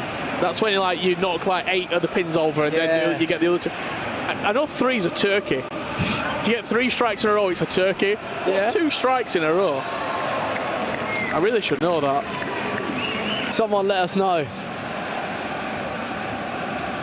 What about 4? Levy's hit 4 this game. Oh, it's just a double. Double strike? No, it's just a double. Oh, okay, just a double. 4 strikes in a row, because I know you're... I mean, Levy has had 4 strikes in a row. He's 4-1 up. It's a handball.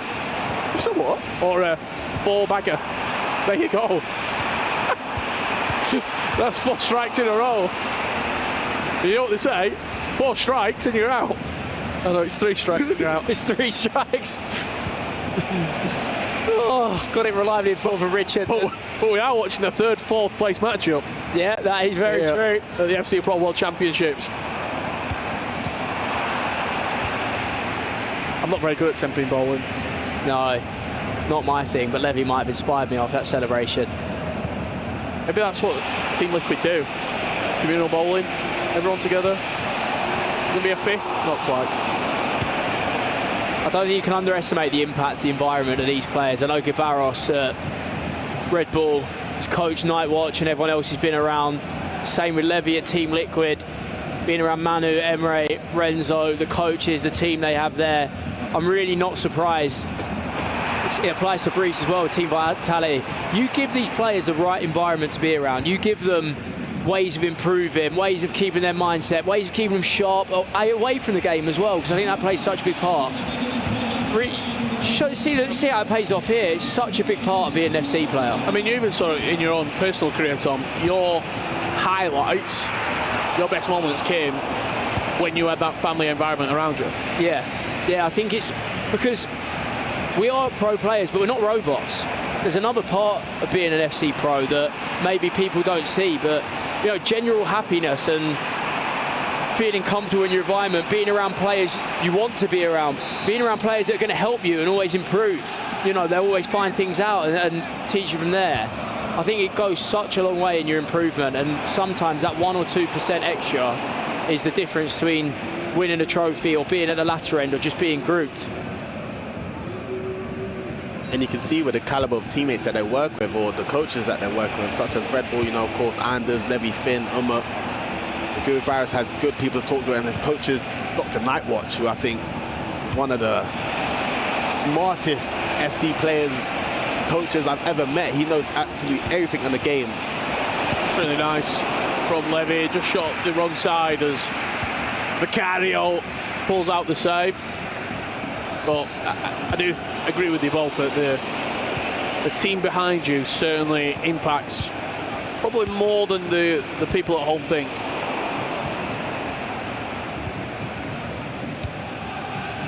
You've got to think, this is your whole life. You dedicate your life to this.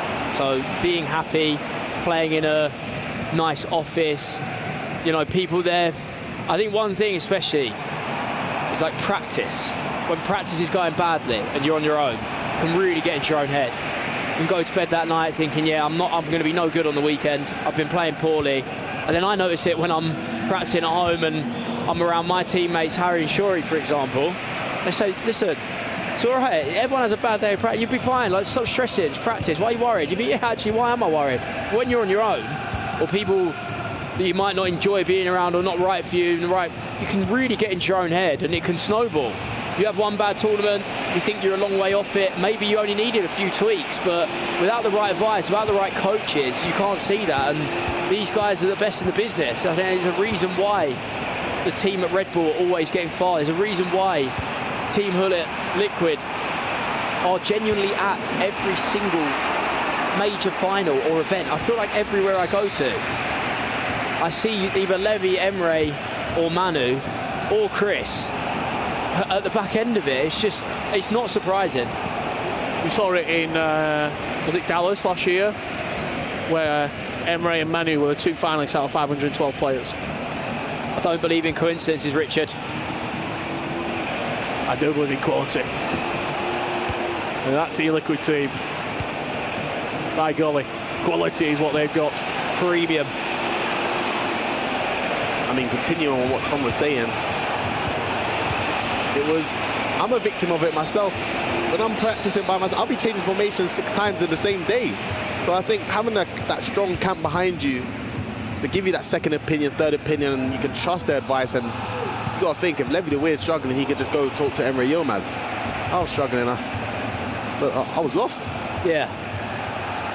Makes such a difference. I'd love to spend a month at their office. I'd love to just see what these boys get up to every day. Well, it's been a pretty convincing victory here for Levy against Gibaros. Nothing too jazzy, but he's got the job done in the third, fourth place game. I feel like Levy's doing like a long shot challenge or something. Yeah, I mean, he's been popping Travellas and finesses the whole time. As I said, a bit of loose FC we're watching here. These players just freely playing, enjoying their last times on stage. This season. this season. Yeah. We will see them back.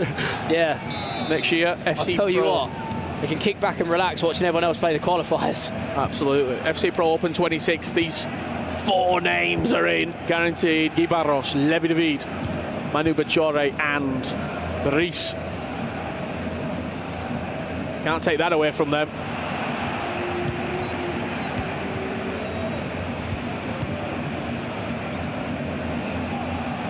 Wonder how the finalists are feeling, you know. Just waiting. Watch this. Do you watch this game? No. I even if I was in the tournament, I wouldn't watch what's happening.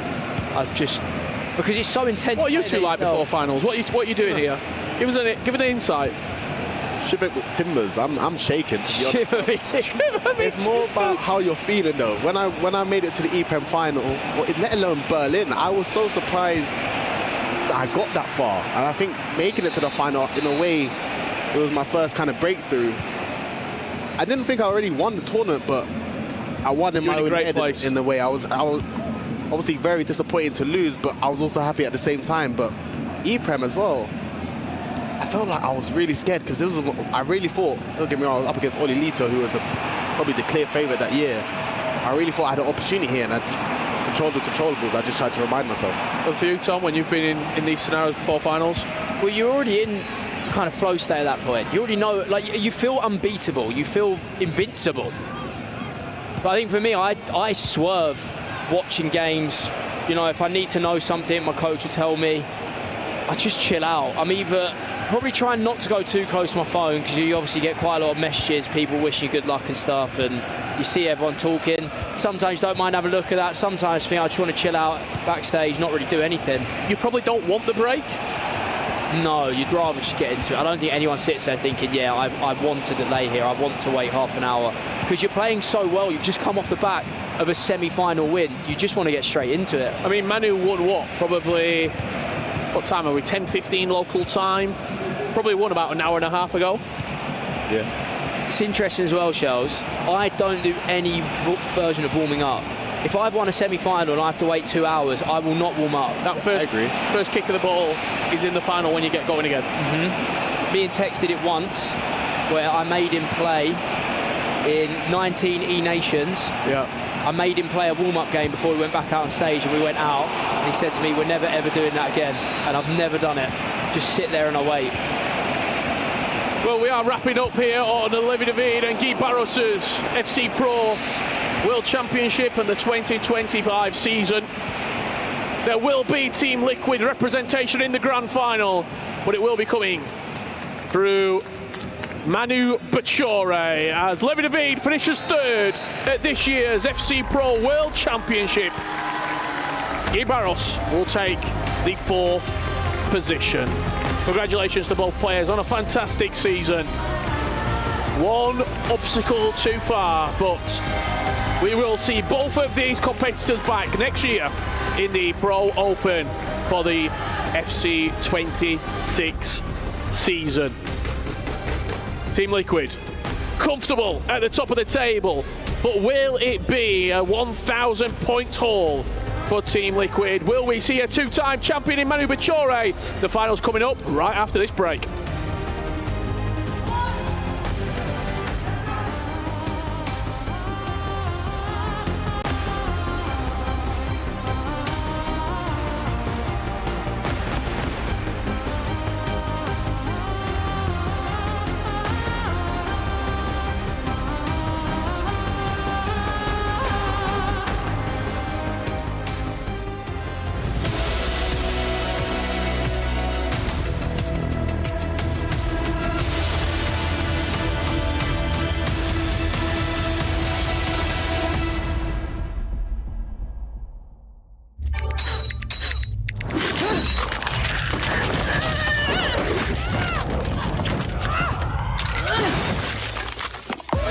Reach your impossible, Lenovo Legion.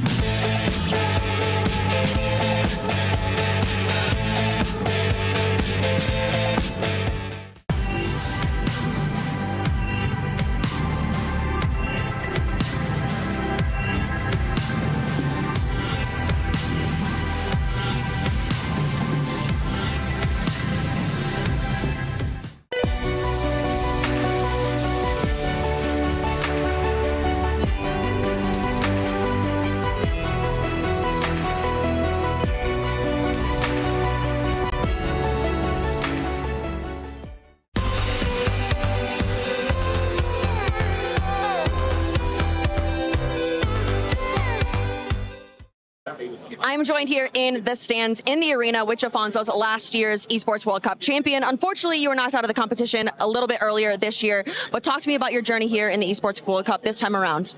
Yeah, unfortunately the result wasn't the same as it was last year, but the experience is always good. And yeah, now it's time to watch the others and try next year to win it again. Now, as we're watching everything here, things are happening live. I'm going to put you on the spot here. Who is winning the entire thing? My prediction is Manu, but let's see. Who would be an underdog to win it then? I would say Levy, maybe. Levy. It could be a Team Liquid final as well, so we will see. Jafonso, thank you so much. I'm sure we'll see you next year. Thank you. Thank you.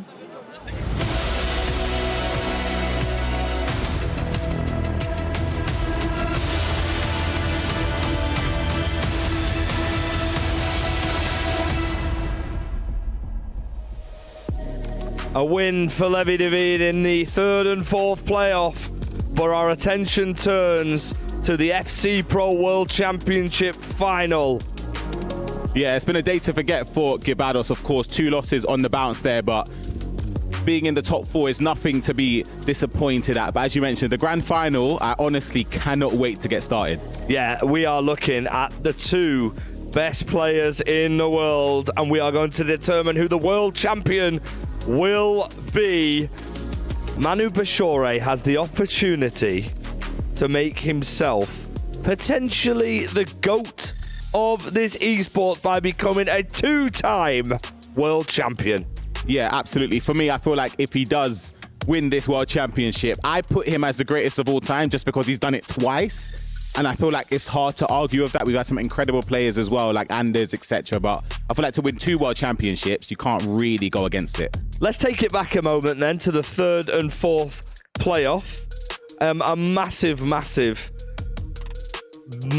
respect goes to both players in that situation. It couldn't have been easy for them. They both lost semi-finals, both lost a life-changing amount of money as well, and the opportunity to play in that final, but they both contested it really well.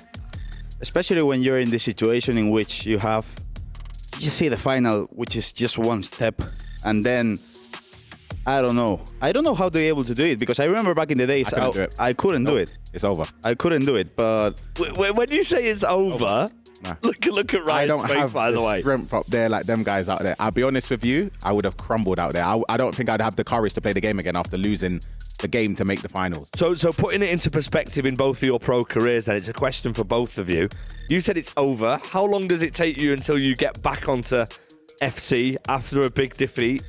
And how long does it take you to try and get it out of your system? To get over it, truthfully, you'll never get over it. Really and truly. You'll learn to deal with it over time, in my opinion. And I think the good thing is that FC26 is around the corner, so there's not too long to wait before that season kick starts. But in terms of forgetting it and forgetting about it, no chance. Never, actually. I mean, I still remember those defeats.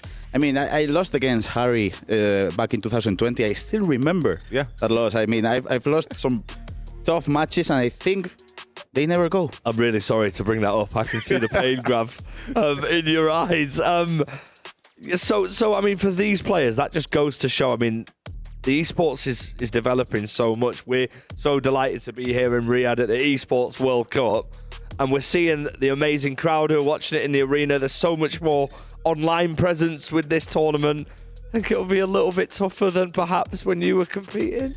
Tougher? I would say, yeah, absolutely. I'm being honest. I think it was tougher. I feel like, obviously, when we played as well, there were less players. But I feel like now, the way that the players are playing and the meta shifts and the way that they're able to practice, the amount of hours they put in with coaches and not only playing the game, but watching it, it's never been like this before.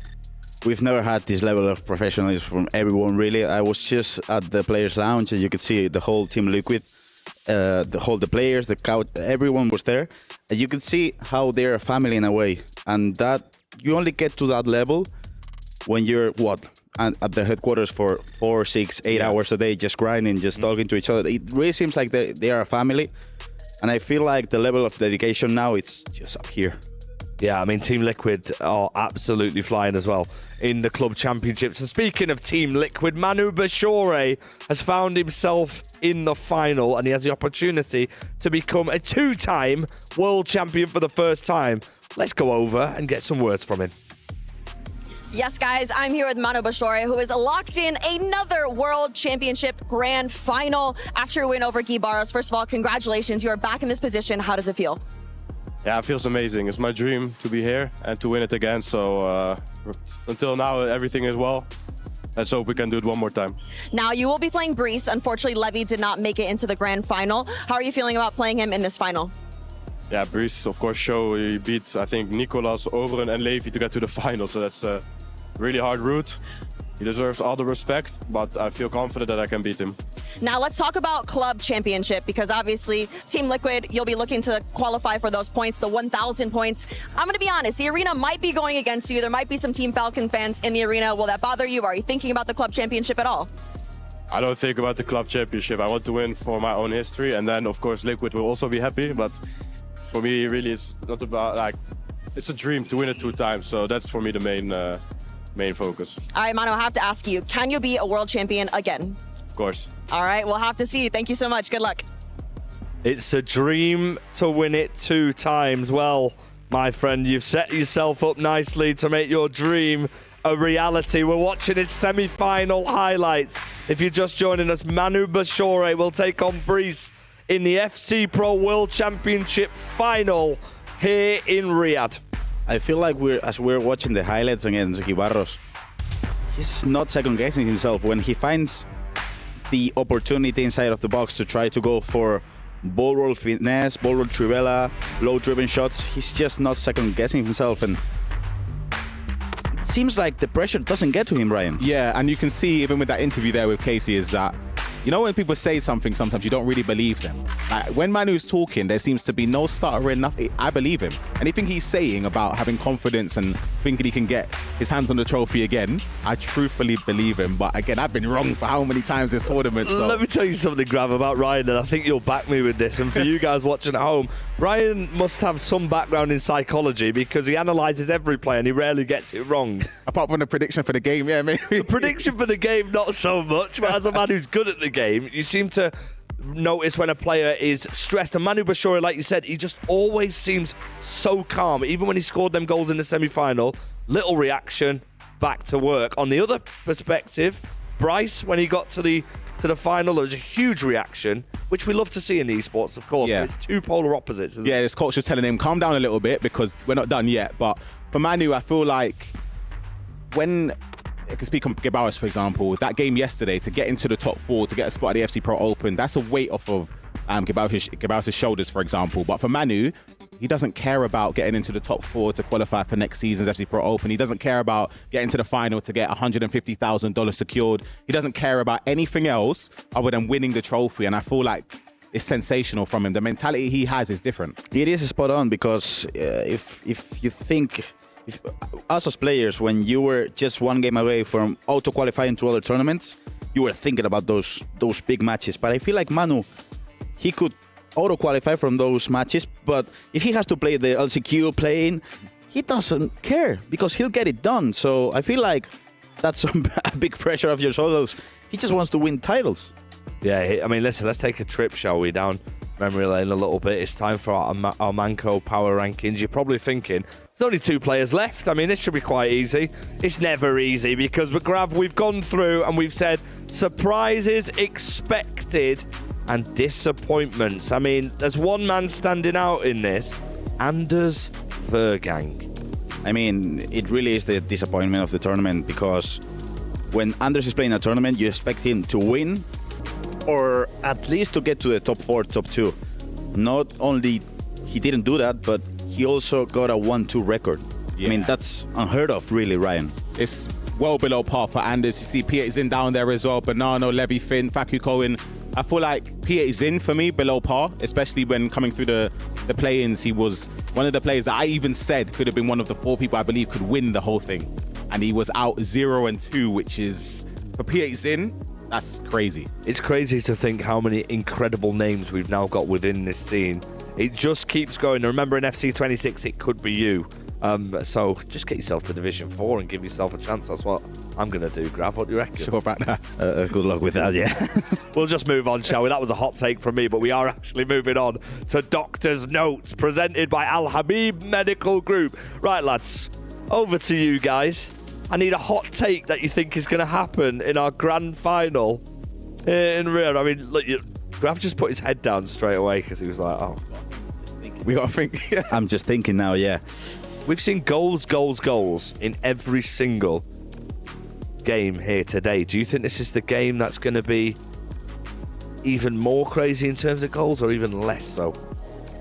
I think it's going to have a crazy amount of goals, and I think Breeze is going to hit plus 60% possession. Yeah. Is that a hot take or is that a guarantee? I feel like you can lock that in as... That's a hot take, come on. He's going up against Manu Bashore, though. So I got mine, right? I'm not going to select a winner. As I said, my predictions for winning games has been diabolical, right? But I'm going to say we're going to have a repeat of last year's final in terms of one player is going to absolutely batter the other. I think it will be a 4 or 5 difference. That's a hot take. That is a hot take indeed, but are we going to push him on that hot take and ask him for a name in that? I honestly don't know. I promise you, I don't know. I'll throw the name in there. I actually think Breeze has the key to beating Team Liquid's players. Because the way Levy plays is similar to Manu and Emre. They have their twists. But I feel like he has a game plan against Team Liquid, and it's going to work. Well, I'll tell you what. How about we go and hear from him? Breeze has been speaking to us. I'm here with Breeze over here at the Totem Wall. Breeze, you have had a Cinderella story in this tournament. How amazing does it feel to be in a grand final? Yeah, it's amazing for me, but I stay focused for the final because my dream is not to be in the final, is to win the World Championship, and I hope I will win it. But to be a world champion, you will have to go through Manu Bashore, previous world champion as well. What's your mindset going into this matchup? Yeah, Manu Bashore is a crazy player. I already lose a final against him this season. Then I don't want the same in a row, but we will see. I will give my best and we will see. And how much does it mean to you to win the entire thing and to everyone back home watching you? Yeah, it's crazy, but we will see. I hope I will win. We will see. Now, I have to ask you, do you think that you can put your name here on the EA Sports FC totem pole and be the next world champion? Yes. Yes? All right, well, we'll have to see you. Good luck, Breeze.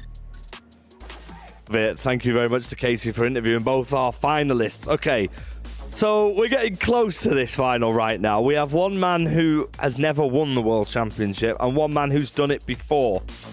We're looking at some of the highlights now from that man we've just heard from, Breeze. Do you think it could be his time, Graf? I just love the way he attacks against Levy in these chances. As you can see, in the second Levy starts to player switch a bit too much, he goes for the passes inside, he goes for the finesses. He has a game plan, and this is beautiful, Ryan. I mean, such a good goal. He triggered runs, he faked those passes, and at the end, he just does the easiest thing, which is not pass the ball, just shoot. Yeah, whenever I tell people on different ways to improve offensively on SC, it's more so, I always call it like setting traps. So you want to make sure your opponent is worrying about whether it's a Trivela or a finesse shot or a ball over the top or a first time through ball or a low drip. You have to make sure your opponent has different things to worry about. That goal we saw there from Breeze, he set Levy up completely. But how do you counter that? Because we've said this so much about Breeze throughout this tournament, but it seems like he's on the edge of the area and these things are happening so quickly. We saw it with Mo in his analysis earlier on. It's super quick. How can you counter that? That's the thing, you can't. I mean, it's a 3v2, 3 attackers versus 2 defenders. If you trigger 2 runs, it's a 50-50. Yeah. You either defend one or the other. I feel like in that situation, you kind of have to do it from the source. So before that, once he gets to in and around the area, when it's a 4-on-2 or 3-on-2, it's sort of out of your hands. You're sort of relying on him making a mistake rather than you doing something extraordinary to stop it, because in my opinion, the odds are firmly stacked against you then. And Manu will be super aware of the threat that Breeze has, of course. Do you think it's a case of him having to just continue playing the way he's been playing? He's been in sensational form throughout. He's an absolutely exceptional professional player within this scene. Do you think it's very much he wants to get on the front foot? I feel like if he keeps playing the way he's playing, he'll just beat Manu. Okay, prediction time before we head in to our grand final. Ryan Pessoa. I'm just going to say Manu. I've been not rooting, but I've been predicting against him and he's proven me wrong every single time. Graf, quick one before we head off. Breeze. French people are going to be happy. Well, listen, we can't call it here in the studio, but one thing's for certain, there's going to be fireworks. We are about to find out who is going to be our FC Pro World Champion 2025. Let's head over to the main stage. It's time for the grand final.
This is it. Welcome to the grand finals of the FC Pro World Championship here at the Esports World Cup in Riyadh. 32 players down to the final 2. This is what dreams are made of. But who will be lifting this trophy here tonight? Absolutely. On one side, we have a player that's showing up for the first time in a World Championship, already one match away from claiming this trophy. And on the other side, we have a player potentially making history right here in Riyadh. There's only one thing left to do now, is to call them out, Nicole. It's time for the grand final. Please welcome to the stage, Manu Bashore!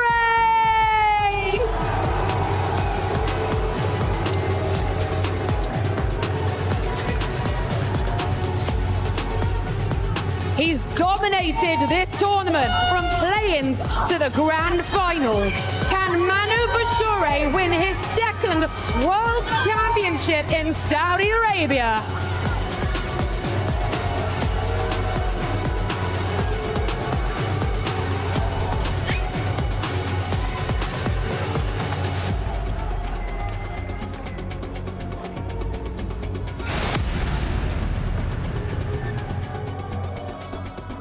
And his opponent, Breeze! A finalist in his first ever World Championship. A fairy tale story, a dream come true. Can the underdog come out on top?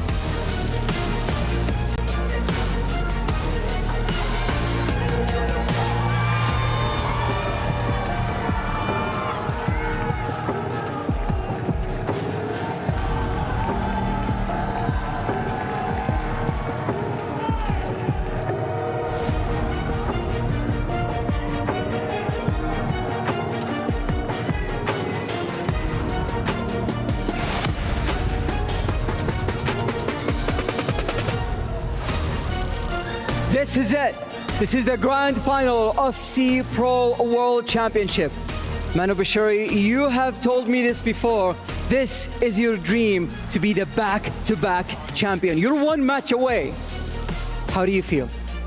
Yeah, it's my dream. So let's try to enjoy it, play my best game, and inshallah will be enough. All right, Price, you know this. This is your first time in a World Championship, and you're already at the grand final, literally a few minutes away from taking this trophy. Is there anything you want to say to your opponent?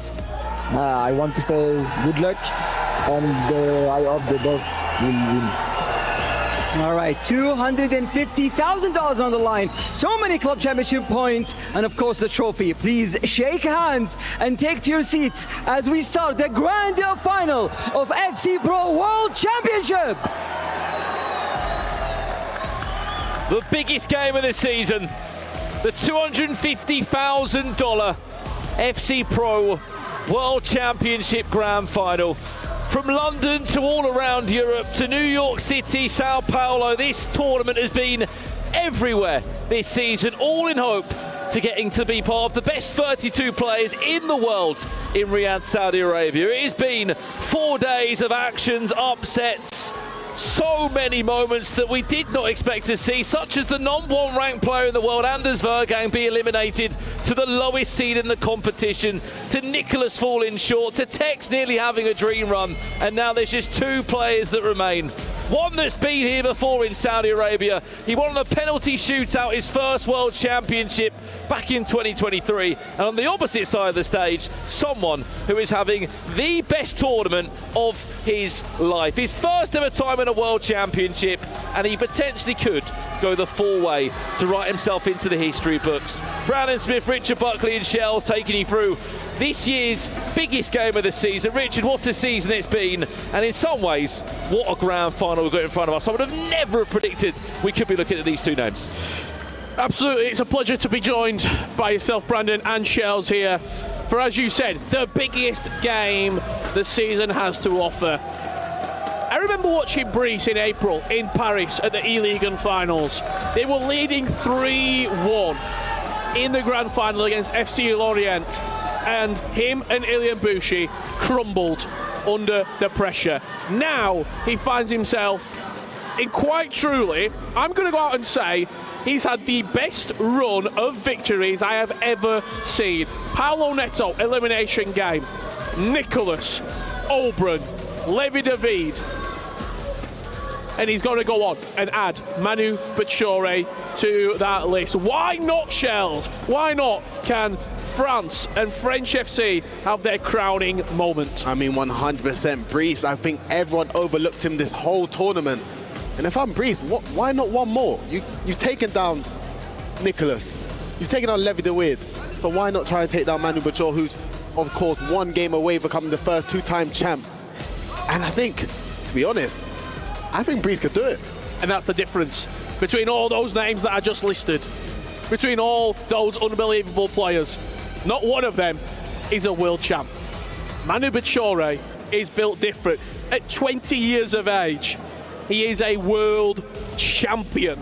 Brandon Smith. At 22 years of age, Richard, he's already won $500,000. He wins this today, he's going to be approaching $800,000 in prize money. You can only hope that the final might be a little bit easier than what it was in Riyadh 2 years ago when he went to a penalty shootout against Mark 11. That drama, please. Oh, it was dramatic, wasn't it? We didn't know if we were replaying the penalty shootout at one point. But if anyways, this is just an unbelievable opportunity for Brice. You just don't sit here and would have predicted that he would be there. I mean, you cannot fault the performances he's given, but this is a player, Richard, that didn't win a single game in the Champions League. He got 2 draws, he lost 6 games, and if he didn't win 1 more game in the French League 1, he wouldn't even be at the World Championships. It could have been Ilian Bushi that would have been here instead of him. But when the lights have shone brightest, he has delivered performance after performance after performance, and he is 18 minutes away, Shells, from his biggest win ever in his first World Championship. You've been in that scenario. It was your first ever World Championship. You wouldn't have dreamed of getting to a grand final. 100%. This is what dreams are made of. But of course, for Brice, one thing I will mention, he's got Manika behind him, which is an ex-pro once himself. But he plays exactly like Breeze, and I think having someone in your ear that plays the exact same play style with you, it gives you all the confidence that you should believe they can go all the way. Well, here we go then. Your 2025 FC Pro World Championship Grand Final has all come down to this. Manu Bashore against Brees. The Dutchman who's been here before in the biggest of stages, looking to be a two-time world champion against the fearless Frenchman who really has created the ultimate dream story. You wouldn't believe he was the 24th ranked seed in the competition. Especially with that bracket run, Richard, that you're reading off to me. The household names that he's knocked out. And the chance he had to get revenge against Paulo Neto, which he did do. Absolutely.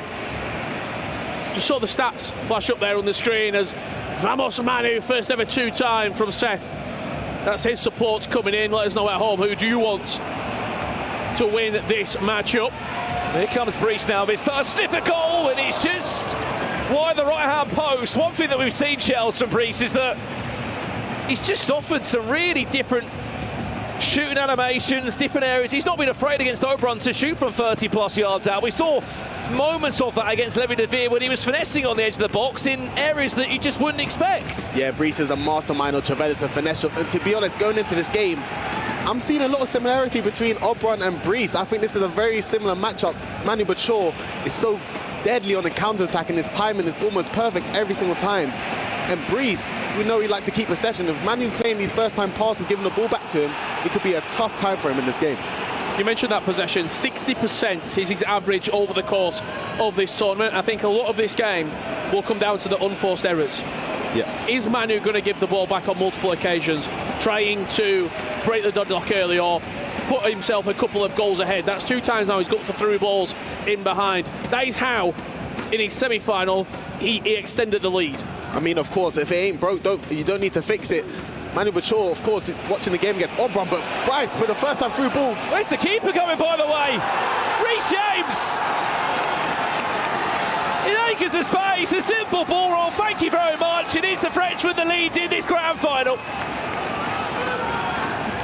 And we're talking about giving away easily. Manu Bashore tried the first time pass, but Brees wins the ball back and kind of hit Manu Bashore with his first time through ball. As you can see, Eric Cantona playing into Reece James, and with a ball roll low driven, puts it in the back of the net, and Brees goes 1-0 up in the game again.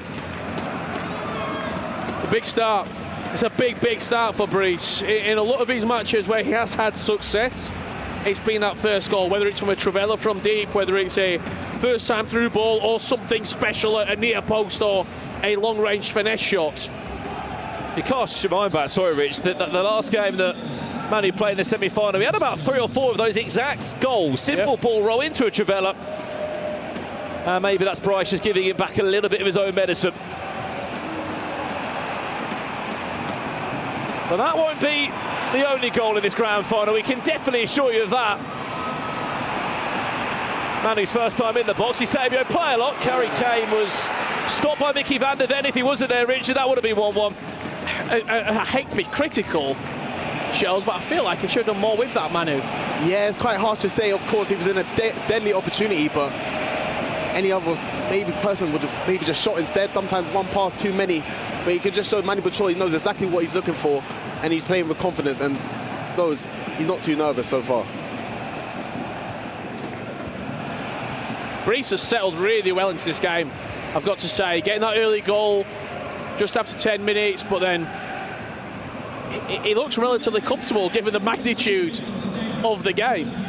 I feel like I'm noticing Brees' confidence quite grow each round as well, and now he's in the final. This is where, even though he's walking out to the stage and fiving up the audience, like, he looks like he should be here. He's kicking into the gear in the right moment, and as he starts off trying to get a 2-goal lead against Manu Bashore early on. But honestly, I think I've quite watched him a lot, and he's quite a possession player, but even going forward against Manu Bashore, he's here to score some goals. Back to Manu now.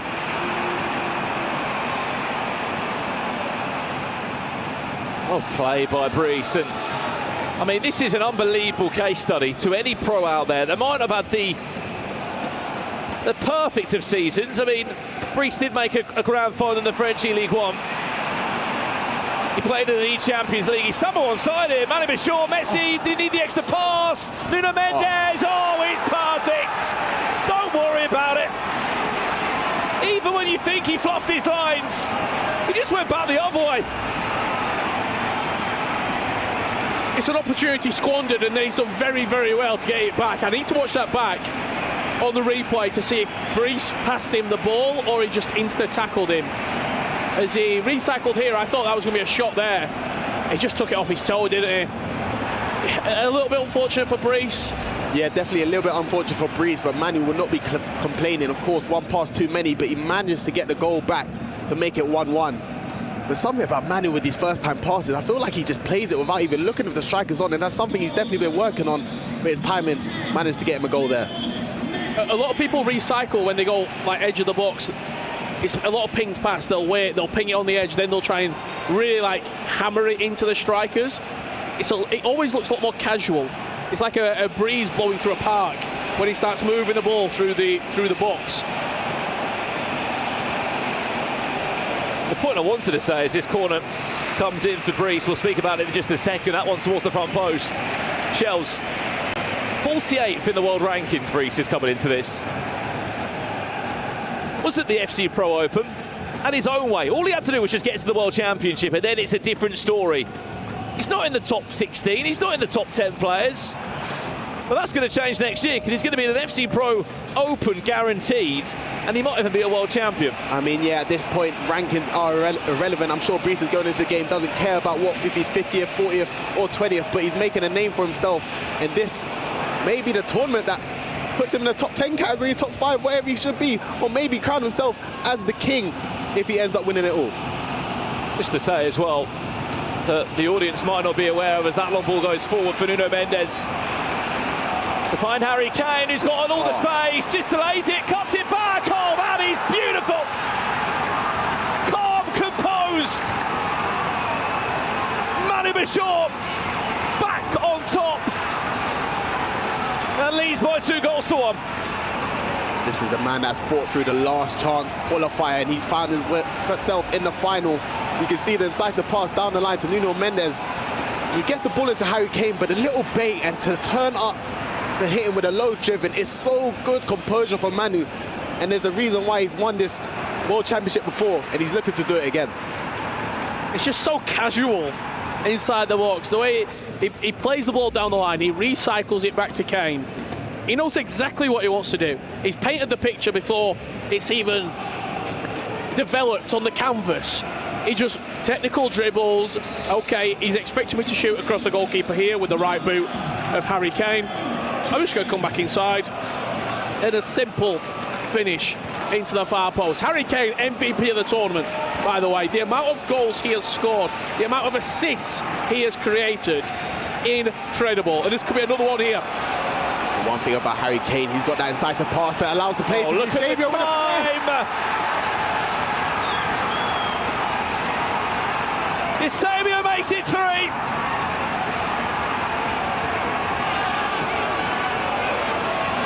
Champion once, making to look at 2 world titles, and it all came down from this again. Harry Kane, you said he's the MVP. You wouldn't believe he's under 30,000 coins in a 15 million budget squad. He played his part there. There was the all-important incisive pass that we've been speaking about all year long. Eusebio Vega's a space, and Manu Bachor, forget that he went 1-0 down.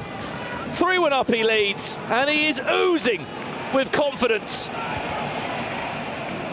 Again, it's just all about the timing of everything. His timing inside the box is immaculate. The timing of the pass, the timing of the run, when to dribble, when to release the ball. He has perfected this game as much as he possibly can. However, that's a pen. No card given, that's one lifeline at least. He missed the pen against Levy. He went right top. Yep. Harry Kane this time goes the same way and does score. Yeah, I don't know what's going to happen this game. I think we're going to see a lot more goals go in, but Breeze managed to get one back, which was looking pretty dangerous for the situation that he's putting himself in, because Manu started off after going 1-0 down. We're getting a penalty here. I thought Manu covered it quite well, but he made a little late decision to press circle, and unfortunate to give away the pen there, but Breeze will not be complaining. Has he pressed circle? I don't think. I see a little. I'd be a little bit frustrated if I were Manu there. Especially when you're in a game for $250,000, Rich. Just to add a bit more pressure on, by the way, just for the FC community that's watching on, there will be a champion SBC that comes from this FC Pro World Championship. 6 different icons that could be coming your way, and it looks like Manu Bashore wants to be the man that will have the decision to make that choice. Forget the penalty he's just conceded. What a way to reply. 4-2, he's back on top. Once again, re-establishing that 2-goal cushion straight from the kickoff. Beat Lucio outside, recycled into Eusebio, again the technical dribble, and then the low-driven shot. He scored a finesse into the far post on one occasion. That time, slots it back inside. That little bit of goalkeeper movement can't help him, as all of Team Liquid are off the feet. I mean, straight away you can see Manu Bashore having a lot of success with the L1 R1 flick pass, and he's finding these little gaps into the box. I don't know how he's getting these passes through, but he is so vicious in front of goal. Every time he gets a chance, it's most likely hitting the back of the net, and it's a strong response from Manu Bashore. I mean, Team Liquid, they came into the FC Pro World Championships, Rich, with 5 players. There was always a chance they were going to go far. Maybe they expected to get 2 players in the Final 4. 3 of them was in the same group. Yep. Shows investment into preparation and research on players, scouting, partnership. Partnership. That's the key word in this, Rich, because Team Bullet seem that they found the perfect esports org to come together with, and if this pays off for them, not been a bad season, has it? Any Champions League winner and a world champion. Hold a second, Brees. In 2 minds there, wasn't he, if Harry Kane? Was there a cut back into Lionel Messi, or should he have gone on his own? Yeah, Brees, he done a nice speed boost inside, but maybe just need a little bit of composure just to go a little bit more with Harry Kane. But you see Manu Bashore trying to get another one just before time, and I thought Saber could have went down. Last chance at the half. And in time of 2 minutes, that one played short as Messi might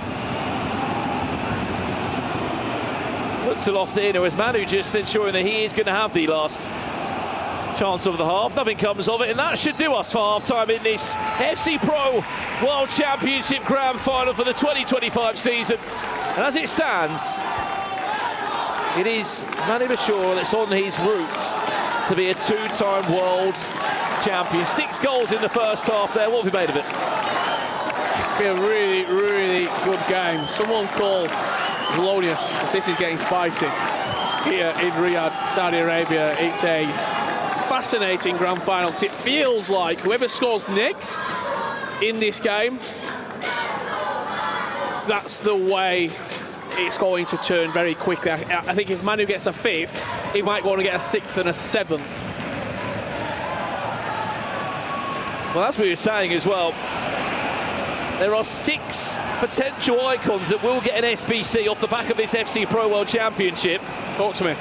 Who do you want to see? I mean, we'll ask you both and everyone at home. It could be Jarzinho, George Best, Didier Drogba, Del Piero, Rivaldo, or Laurent Blanc. One of those items will be the winner SBC, and the champion will have their own development in that in-game item. They'll be able to manually have the decision to adjust certain play styles and in-game stats. So what do we want to see, and who do we want to see? I mean, I would love to see a Didier Drogba item, to be honest. He was the guy that kind of changed my FC 25 season. As soon as I put him in the team, I was having a lot of fun playing them first time through balls. But who would you like to see, Rich? Laurent Blanc. It was the most popular vote when I was asking the pros the last couple of days. It was even Manu who said that he wants to make the best version of Laurent Blanc that we've seen maybe a few years ago on Ultimate Team. Remember when, I can't remember what year it would have been, the cam version, when it was unbelievable. Was it the 85 rated or the 85 rated cam? 19, I think. Yeah. Just presence. That's what Manu's got at the moment over this scene. His presence looms large, as does Team Liquid's. Everywhere you look, there's a Team Liquid player in a grand final. Brees, Kane, they're in the way of each other between it. I'm not quite sure how he was there of all players. He sort of got in the way of Harry Kane. But he ensured the ball into the back of the net. And look, as much as Manu has led in this game and he's had 2 goal cushions, every time Brees has replied. I mean, yeah, but this just shows the level that Brees is playing at. I did think he'd done one too many passes there and found the ball with Matuidi, but we will not be complaining about shooting from. You see the early keep movement there from Manu Bachor, which may be the reason why Matuidi found the back of the net. But Brees, someone that we don't really know for his attacking gameplay, I'm really surprised with how he's playing today, and I think he can fight. At half-time, I said the next goal in this game is everything. If Manu scores, you might go on to get a 5th and a 6th. He's given the ball away straight from kickoff and allowed Brees an opportunity right off the back of the 3rd to go and add a 4th. If he levels this game up, the momentum completely switches. And Brees is in the driving seat. Keep an eye on some of the audacious angles as well that Brees is happy to take shots from. Player look, finds Messi. Back to Eusebio it goes. Maybe he was just trying to hint for a free kick on the edge of the box.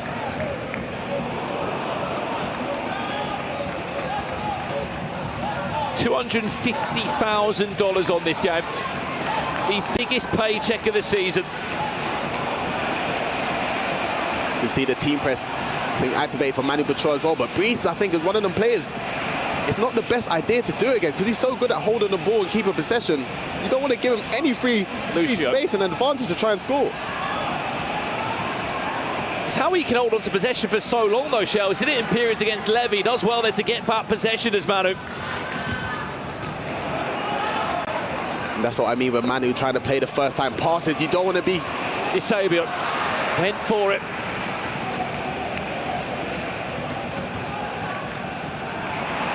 It's a lovely ball down the line for Kane. Ooh. You can see Manu, I mean, pretty much what? At least 2 of his main attacking threats, incisive pass plus. It's the constant threat. Eusebio as well, incisive pass plus. Having it there just puts fear if you're a defensive player, because you have to look wide on the pitch as well. You have to track the runners all over from left to right, because everybody can play it in behind you. It's why I call it the dark arts. It's so hard to defend against, and I think in any situation, it's somewhat unguardable in a way because you have to press the player on the ball, you got to cover the track and run, player locks. There's so much things you got to worry about. And if they do get the pass off, it's most likely ending up in a 1v1 scenario, which usually ends up in a goal. Won't call Voldemort. The dark arts are rife here in the FC Pro World Championship final. We're saying it as we're in a quick pause here, Rich. That World Championship title, no one can ever take that away from me. We sit here years on and we always speak about world champions from decades ago. Once a world champion, always a world champion. How about a 2-time world champion? And that's what Manu Bachor will be if he was to win this. Yeah, in this current era, we've not seen anyone pick up 2 titles. The closest, MS Dosseri, 2018 champion, 2019 runner-up. And Bachor is close. And to be honest, if he does that make him the GOAT? I think it automatically does, to be honest. He's got 25 minutes left to play, Shells. I'm not going early. Especially with how good this pro has been. Here's Brees. He's past him. Still with Eusebio. Kanate's on the ground. Brees just needs to finish. Oh, there was a touch on there from Kanate, just wide from Kane. We've got to see that again. We have to see that again. There was definitely a touch. He sat him down. I think he's come off the defender. I think it got blocked, yeah. Back to you, Manu. Paul's coming in from Brees. You'll be lucky to see that. In the next few minutes, you might be waiting quite some time. Team press activated for Bryce as well. It's worked out well for him. He's picked up possession back, and now is a chance for tying counter-attack. Now into our final 20 minutes nearly. What so well, Rich, to do with Eusebio to sit Konate down, if we're being brutally honest.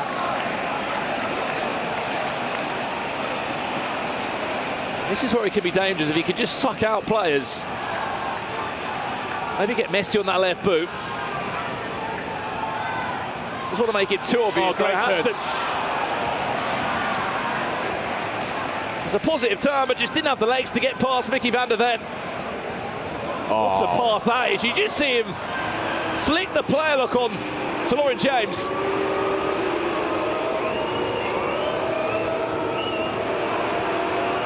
Every minute, every second, one step closer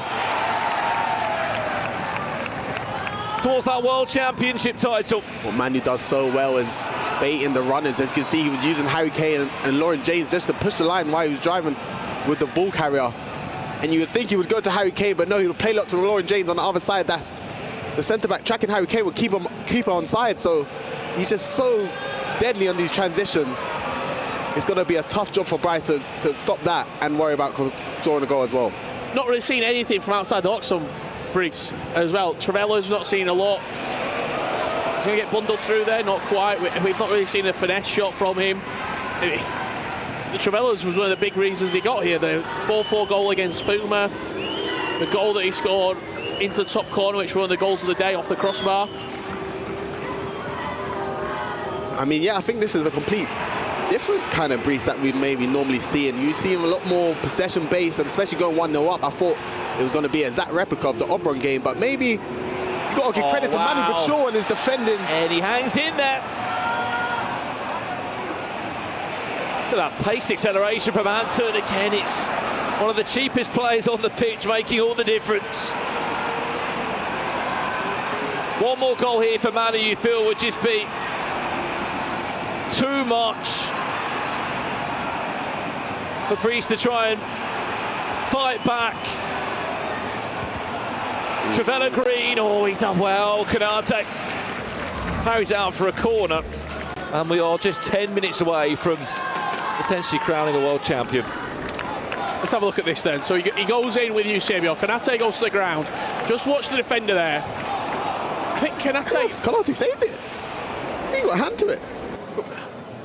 Can we see it one more time, please?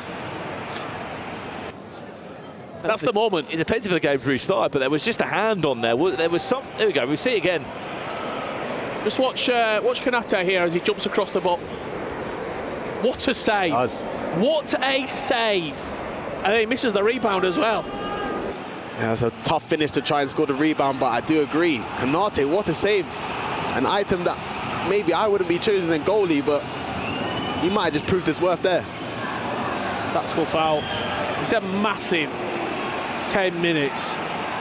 And I feel like we're going to get a lot of this stop-start. Whenever Manu can do it, just slow that game down. Watch every single replay. Just kill the time on the clock. 2 chances maybe, Shells, for Brees? Yeah, but he only needs one. We know how deadly he is with Trevellas, and we haven't really seen much this game, but Manu has to be worried about it because that could be a key reason why he could equalise. Hold that forward. Oh, you can see the keeper movement as well. Manu's prepared. Messi. Eusebio, where's that touch taking him? Eusebio still, he tries to bundle his way through. Was that one of those 2 chances? That was great defending from Manu Bachor. Brees was very unfortunate. I thought he was going to get the ball back somehow, but if he clocked, Manu Bachor team pressed straight away and swarmed the player as soon as he got the ball. It was great defending. Marquinhos driving forward. 5 minutes away. On a play, Harry Kane! Game, set, match! Team Liquid might have just found their next world champion. sure. Ice cold Manu. In the heat of Saudi Arabia, he is the coolest man in the country. Unbelievable stuff. Zero reaction from him. Not even a flinch. As he's 5 minutes away from adding another world championship. It's worth saying as well, 2 years ago in Saudi Arabia, he was a world champion. But there was a little bit of an asterisk, I felt like, next to that title. How it went down, how it ended on penalties. Swap an asterisk out, put an exclamation mark on there. Put ×2 on there if you want, because he'll be a 2-time world champion. I mean, that goal sums up the composure for Manu Bachor. Honestly, it was like a little hesitation. And then he just hit with the speed of Harry Kane. The level he's playing at is ridiculous. You got to remember, he came through the last chance qualifier. I don't think you guys understand how hard that is, let alone to make it out your group at the World Cup, let alone to fight all the way to the final. This time last week, he wasn't even in the World Championships, Manu Bachor. He had to fly in for the hope of getting through the play-ins. There was only 4 tickets available out of 48 players. He grabbed one of them, and he's never looked since back. He's extended his trip here in Saudi Arabia. What a player, what a performance. From the play-ins to the podium, Manu Bachor, write him in the history books. As you said, Richard, the coolest man in Riyadh. He will write himself into the history books as a 2-time world champion. Manu Bachor is your FC Pro World Champion for this 2025 season. And by God, hasn't he deserved it? Deserves every single minute of it. I mean, Manu Bachor, the 2-time World Championship winner, throws himself right into the conversation with the greatest that's ever played the game, Tex Nicholas Dossary. He's not in the conversation, Shells. He tops the conversation. The greatest FC player of this generation. Call him Mr. 2-time. Manu Bachor. 2023-2025, Brandon Smith. He didn't need penalties this time, did he? But it was still by no means a perfect season. There was humps in the road, there was disappointment along the way, but he's done it this year. Manu Bachor, your 2025 FC Pro World Champion!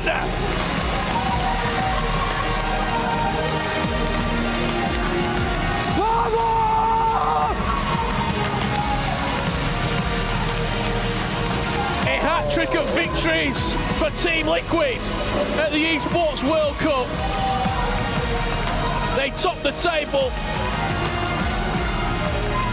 And they topped the table on the FC Pro season. What a year. Nicole, we have to hear from our world champ. Manu Bachor, you are once again the world champion. Come and join me right here. How does that feel? Try and sum up how you are feeling right now. Yeah, I have nothing. I'm so thankful for God for me to be a 2-time world champion. Is more than I ever asked for in my career. Honestly, I didn't think it was possible to win 2 times, but yeah, here we are. So I can't believe it. It feels like a dream. It is my dream, and I'm happy it's reality. Is it even sweeter the second time around?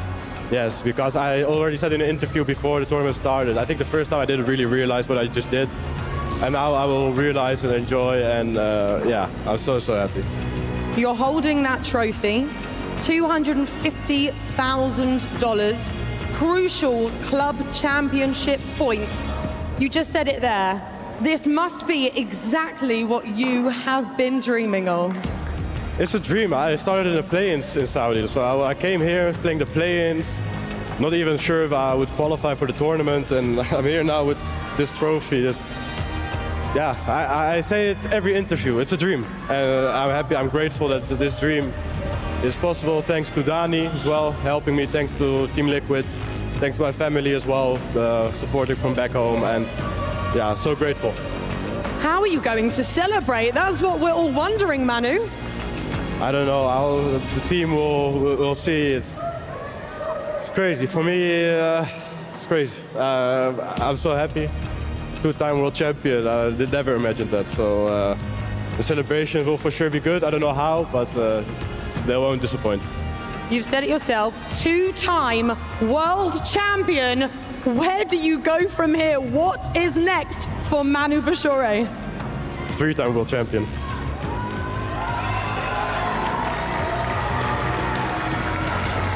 And you also said, from play-ins to the world champion, did you ever have any doubt, or were you that confident the whole time that you would be lifting this trophy here in Riyadh?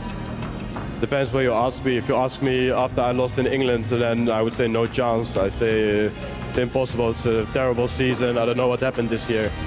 And you could feel that, to be honest, also in Team Liquid, that yeah, maybe the other guys were getting a bit more like flowers, and rightfully so, because they qualified. And I was a bit forgotten, and I'm sure they won't forget this one.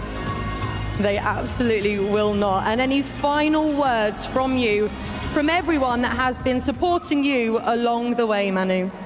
Yeah, this is probably my last game for Team Liquid. So thanks to Team Liquid and Team Gullit for like all the years, because this was like, yeah, not possible without them. And yeah, to everyone from home supporting, friends, family, I'm grateful for the support. I feel it when I play, that I do it for them also, and I'm happy. Wow, thank you so much, Manu. It is time to go to the key wall and loot your opponent's keys. If you follow me down here and head through that tunnel, please give it up one more time. This way, Manu Bashore, straight down there. One more time for our world champion, Manu Bashore. Make sure you join Manu in the STC Gaming Hall to watch him place his frame in the totem. Congratulations once more to our world champion, Manu Bashore.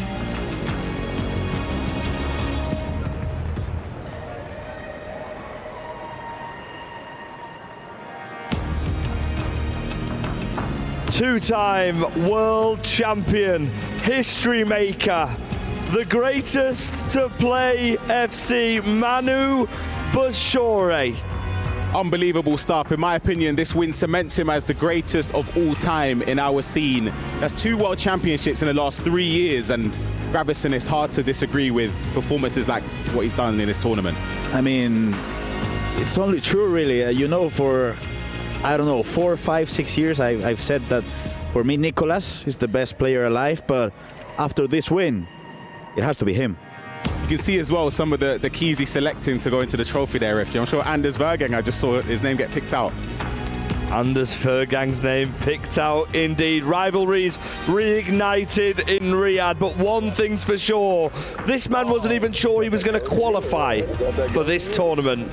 He went through the last chance qualifiers, the play-ins, he did it the hard way, and he's reaped the rewards. Yeah, and that's 2 years in a row now. If you look at the Esports World Cup last year, Jafonzo didn't get his spot until he came through that last chance qualifier, went the whole way and got his hands on that trophy as well, and incredible stuff. And the keys he chose were his teammates Levi David and Emre Yilmaz, and then a very special key for Anders Vergang. Wow. I mean, if we go back in time to December this season, he did play against Anders in the group, and he beat him. Yeah, there was a bit of a bite between those two as well. Anders saying he wasn't that good, and Manu has the last laugh this season. And Team Liquid, the first ever club to win 3 game titles in 1 year in EWC history. Liquid currently as it stands on 4,200 points. Falcon 3,700 points, and Vitality 3,150 points.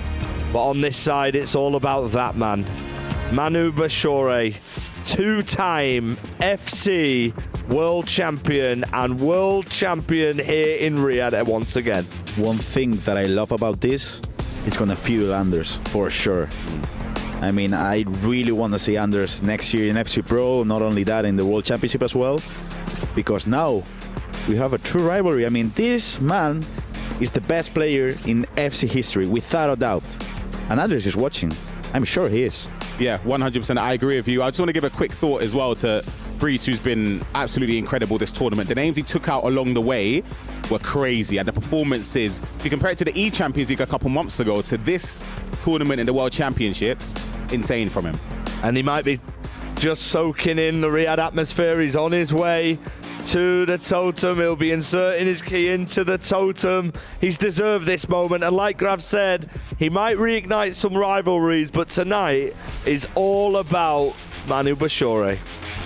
I mean, he's not dropped a single match in the whole week. It's crazy. But better still, he came from the last chance qualifiers and the play-ins. He wasn't even guaranteed to be in this competition. We're talking about his rivals, some of his teammates. They were already a part of it. He arrived in Riyadh and wasn't even sure whether he would be competing in these World Championships. And that's what I loved of his interview. We were both looking at each other when he said it. He said, they may have forgotten about me because whoever else might have qualified before me, but they won't forget about this one right here. He's got his hands on the trophy, and deservedly so as well. Where does he rank in all-time FC players? We've had a GOAT debate, we've had debates, we've had Nicholas in there, we've had Tex in there, we've had Anders in there, we've had loads of names, but nobody has won the world title twice. In foot history, for me, he's top one. I mean, I agree. Of course, Bruce Granek and Alfonso Ramos won it twice back in the days. Yeah. But foot history, it has to be him. Yeah, I agree. To win it twice, I feel like you can't really go against him, in my opinion. Like before this tournament, for me, it was out of MS Tassari. You got Anders as well, Nicholas, but I feel like he needed to win a world championship. Now you've got somebody that's done it not only once, but twice. Number one. And he's shown every element to his FC game in this tournament. He's had to dig deep. He's won convincingly. But one thing that he never, ever seems to let happen is the occasion get the better of him. He's always super calm, just like he was in that interview with Nicole a few moments ago when he was just declared the champion. I also really like not only that FG, which I love, but the rivalry inside Team Liquid. I mean, it really feels like they're pushing each other. But for example, Embre in here, of course, won the ECL. Levy had a great season, and for Manu, he had to do something big, and he did. And there's Mike McCabe, the COO of the Esports World Cup Foundation. He's handed the keyframe to Manu Bashore.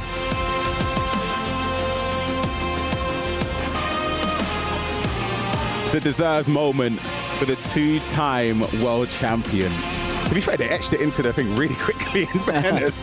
But yeah, Team Liquid will be delighted with that, obviously, with the club championship points from the EA Sports FC 25 going straight into them. And that puts them number one as well, which is insane. Like you said, that was updated extremely quick. Everything has been fantastic here in Riyadh at the Esports World Cup. It's been a pleasure to be a part of it, and it's been a pleasure to witness history, FC history, with this man, Manu Bashore. He was asked in his interview, what's next? And he said, well, three-time world champion. Do you think it's possible? After this, of course, it is possible. I agree. He's shown anything is possible. Manu Bashore is your two-time world champion. The Esports World Cup in Riyadh in terms of FC and the FC Pro World Championship has been concluded. We made history, we saw history. He started off with the play-ins, the last chance qualifier, and he ends up as world champion.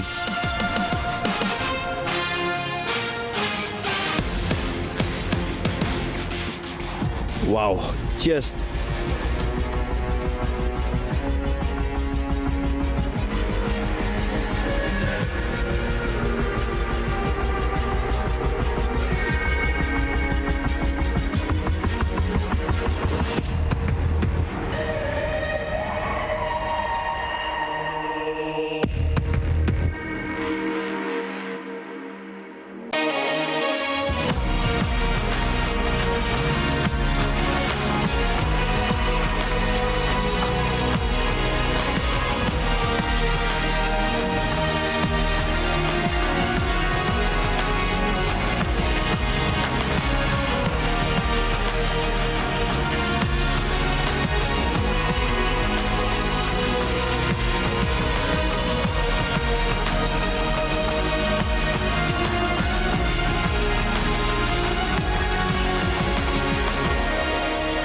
32 players in the world.